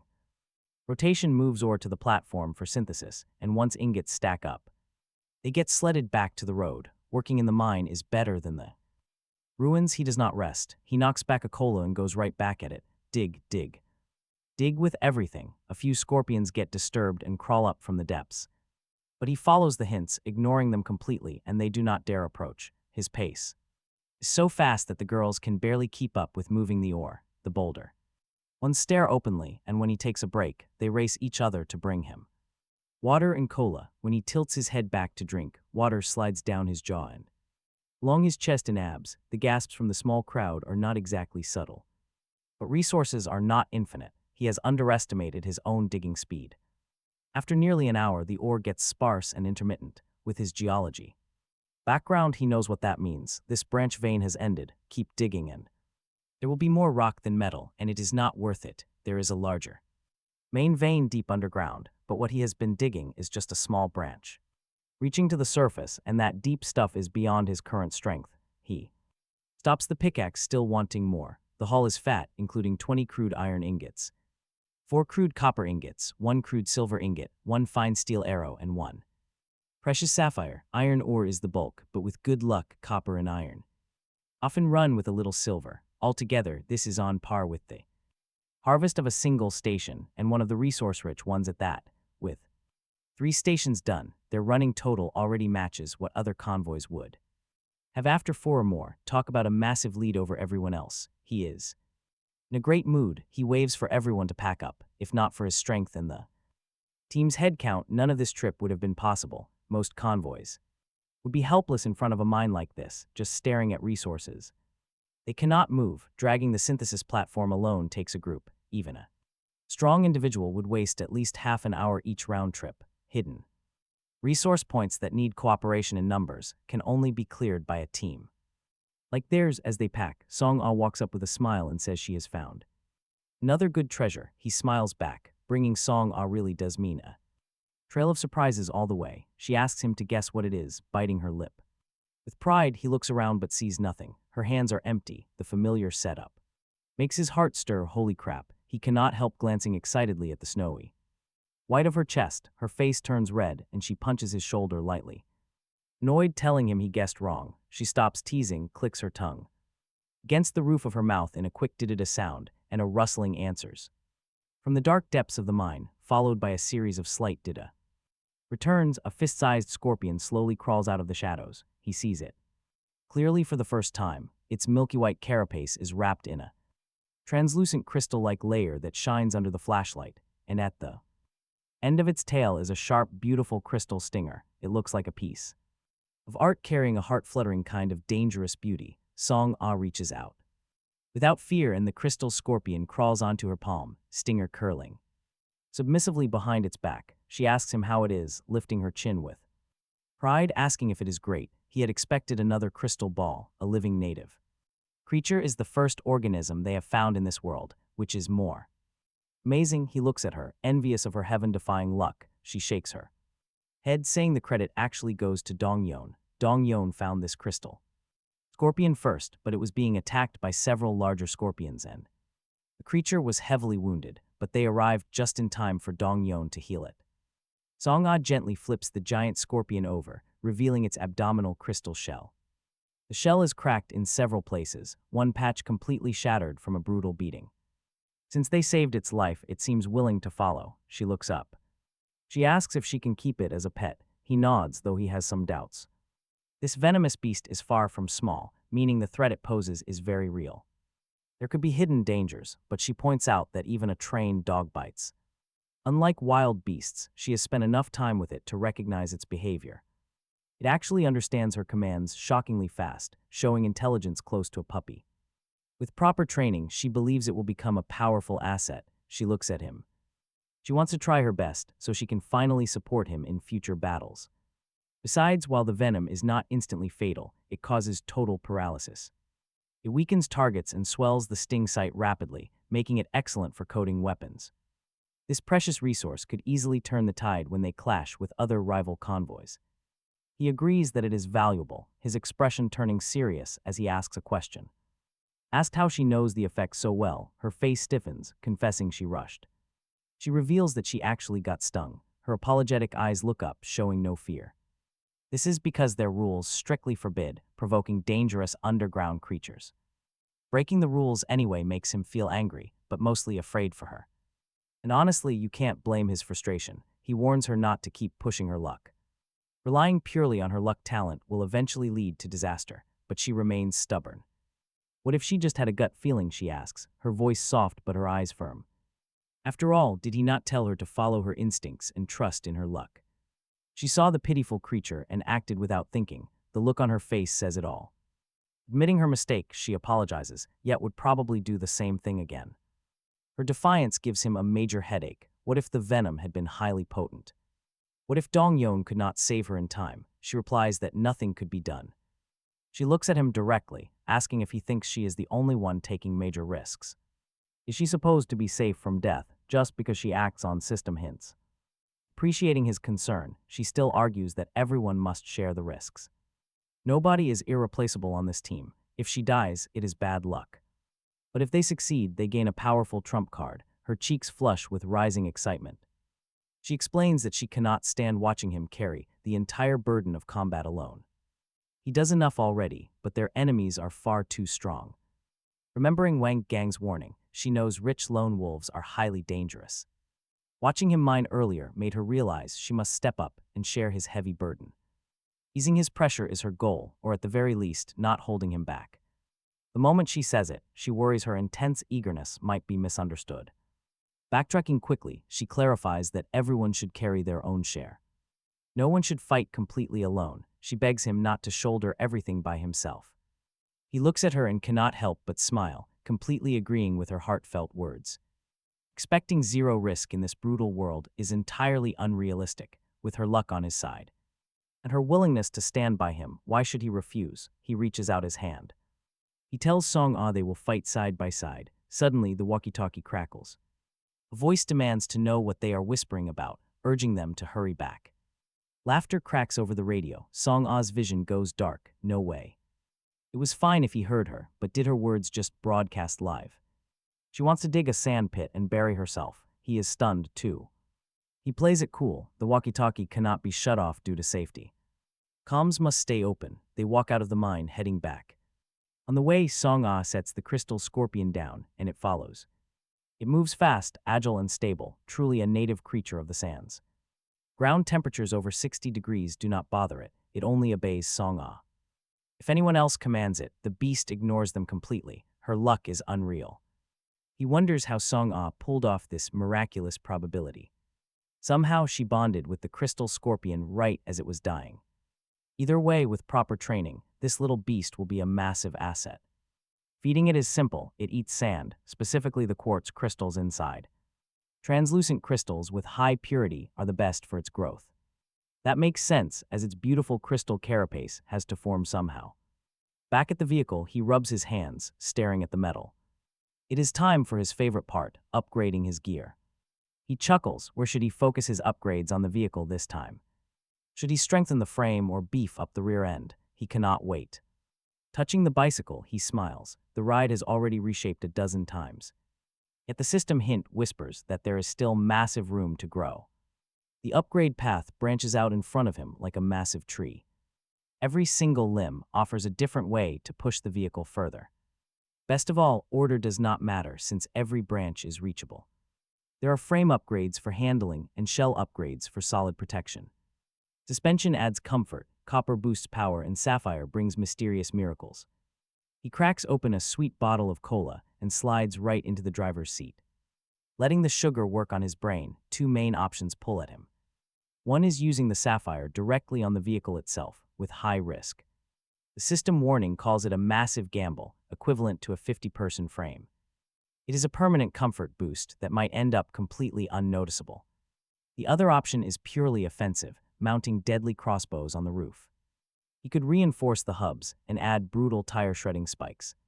Both are rare, high-tier options that have never appeared before now. These are the exact kind of upgrades any man would fall for. In a boiling 55-degree desert, comfort is what keeps a team alive. However, he could choose to give the sapphire to Nangchu instead. Honestly, that is the route his mind has been circling from the start. Injecting the gem directly into the girl makes her far more versatile.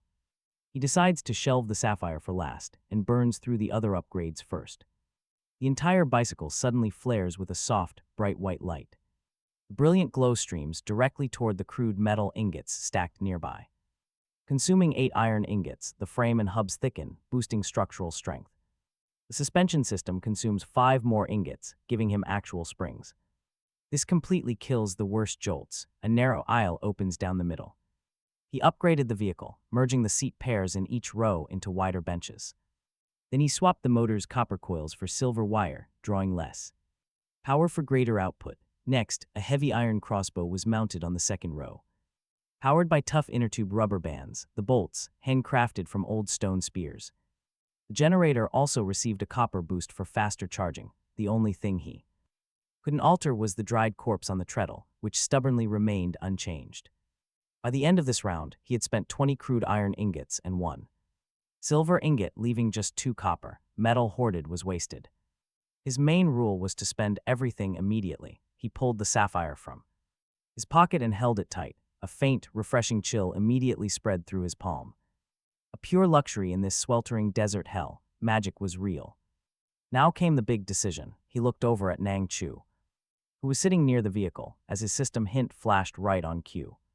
It revealed that giving her the sapphire directly would unlock a water control ability, tied directly to her B-grade talent, giving her a control range of 5 meters. Her affection for him would also soar. Talk about a perfect double win. He held back though and looked at Song Ah instead. Instantly the prompt shifted, under her luck. Blessing Nang Chu had a high chance of awakening a rare water element. Affinity Constitution. This powerful trait completely ignored talent limits, boosting her control range to 10 meters and sharpening her water perception. She could even summon a low-tier water creature whose duration scaled with her spiritual power. His eyes lit up. This was it. Before he could even call Nang Chu over, a second prompt popped up, under Song Ah's insane luck. If he let the crystal scorpion sting Nang Chu first, then gave her the sapphire, she would also gain a powerful toxin resistance on the back end. By stared in shock. Talk about a crazy combination. Without his cheat code, no one in this deadly world would have ever figured it out, since the perks far outweighed upgrading his ride. He stopped hesitating. He smiled at Nang Chu and waved her over. She jogged toward him eagerly, calling him Brother Bai. Her excitement barely contained, since she had already heard about the sapphire from the others. He told her he wanted to give it to her, but that they needed to complete 2 small rituals first, and then he told Song Ah that her help was needed. He explained the system prompt to them. Simply put, Song Ah and her pet scorpion each had to plant a kiss on Nang Chu. The 2 girls froze in stunned silence, then glanced at each other, their cheeks turning bright red. Bai called Dong Yan over to stand guard, then told them to get on with it. Song Ah took a deep breath and pressed a soft, gentle kiss to Nang Chu's cheek, while the crystal scorpion raised its stinger and delivered a quick, light prick to her arm. Nang Chu shuddered and collapsed straight back. Bai caught her waist with one hand, pressing the sapphire to her chest with the other. The gem melted into a warm blue light, sinking deep into her skin. Strange waves and faint singing echoed in his ears, a sound like a cool ocean wave washing over his palm, as a deep chill spread from the touch. Even as a mere bystander, Bai could feel the massive power that slept inside the gem. When the blue light faded, he looked down. Nang Chu was staring up at him with bright eyes, his hands still pressed firmly against her chest. He did not pull back right away. Instead, with a calm expression, he held the contact a moment longer, confirming what he already suspected. Her body temperature had dropped. Where his palm rested, what should have felt warm and sticky was now radiating a distinct coolness. He lifted his hand. Her fair skin was free of sweat, with only a faint red mark left behind from the gem. He asked her how she felt, and she stood up flushed, unable to tell if it was shyness or the rush of the sudden change. She said it had been magical. At first, she felt paralyzed and completely unable to move, but the moment he pressed the gem into her chest, her consciousness had fully returned, and now she felt comfortable in a way she had never known before. The heat around her had lifted, leaving the air almost cool. He nodded, telling her it was no illusion, that her core temperature had probably dropped to around 20 degrees, though the intense contrast with the surrounding furnace might be playing tricks on her. At 20 degrees, An ordinary human would be cold, stiff, and basically dead, but she was not ordinary anymore. She was on a completely different level now. She thanked him, saying her ability was stronger than a talent. She felt refreshed beyond words, as if her entire body had been fundamentally changed. On top of that, she could sense water around her as clearly as seeing it. There was more, too. Strange, instinctive knowledge that felt like a window opening onto a brand new world. Tentatively, she raised her hand. The sand beneath her feet trembled and a spring of water surged up from nothing, condensing in the air as a creature took shape, a translucent jellyfish with a light, graceful bell. Its long tentacles drifting like ribbons, the jellyfish pulsed, sending a pale blue ripple outwards from its bell. The wave washed over him, and a film of cool water vapor settled on his skin like morning fog. The temperature began dropping fast. He looked down at the fine moisture clinging to him and couldn't help but mutter a quick curse under his breath. It was practically a biological air conditioner with a humidifier built right in. The team had been wilting under the heat, but now their heads snapped up in unison. As the cool ring rolled out, the whole convoy gravitated toward Nangchu and her drifting jellyfish. Hands reached out to catch the mist, excited voices wanting to strip down right there, but they quickly calmed. It was only vapor. Not enough to bathe in, but enough to wash the worst heat away. He stepped forward to pace out the radius, about 5 meters in every direction. A sphere of cool water elements centered on the jellyfish. Their vehicle was 2 meters wide, meaning if they let the jellyfish drift down the center aisle, everyone could take turns getting a blast of cool air every minute or so. The only catch was the open frame. To cut wind resistance, he had kept the outer shell off, making constant air conditioning impossible for now. But if the abandoned gas station coughed up an engine, a proper shell would be possible. The team was already looking past this current checkpoint toward the next. One girl whispered that a bathtub would be the dream. Someone else laughed that an open-air toilet would be a miracle. The entire convoy's morale was lifting visibly under those fresh, cool smiles. Nangchu takes center stage, teasing the others to guess how she got this new power. With everyone staring in awe, she breaks down the entire process step by step, giving Brother B all the credit. It is a water element affinity, letting her summon a water elemental from an entirely different dimension, spreading a cooling mist across a 5-meter radius for 10 hours daily. With zero physical strain. Pausing, she tells them with absolute confidence that their lives are about to get much easier. She stresses once more that the entire method belongs to Brother B. He used his incredible talents to map out these custom upgrade paths. Best of all, this miracle is not just for her. Anyone who works hard and gathers the right resources will get their chance to be upgraded by him. Instantly, every girl in the convoy lights up. Alongside their deep respect, a brand new fire ignites in their eyes, the kind that they do not even try to hide. Who would not want what Nangchu just got? A daring girl shouts that she wants to be upgraded by Brother B right now. Another asks what counts as doing a good job. That second voice belongs to Yu Chunrai, a tall, bright-eyed girl whose spiritual power sits at 20 points, though her C-grade arson talent is pretty much joke in a 55-degree desert, and she has been quietly miserable about it. Her looks and her body are top tier, easily outclassing half the team, yet she has received 0 upgrades. Still, she does not blame him. Resources are limited, and Brother B cannot just conjure treasures out of thin air. She just needs to find her angle. Seeing Nangchu succeed, she wonders if she should speak up. Brother B raises his hand, and the convoy hushes. He tells them he has already designed a system. Going forward, they will compete for opportunities. Anyone who uncovers secret locations or saves the convoy from danger gets fast-tracked to the front of the upgrade line based on his evaluation. The moment those words land, the crowd starts buzzing. He adds that everyone should focus on helping Song-er with her exploration, as her incredible luck is what found that initial sapphire. More resources simply mean more available upgrade slots. The girls cheer wildly, with half of them immediately promising to scavenge absolutely everything they can find. One even shouts that she will bring back treasures right away. Nangchu cuts through the excited chatter, calling everyone to order so Brother B can finish. With their motivation peaking, he uses this perfect moment to announce some management changes.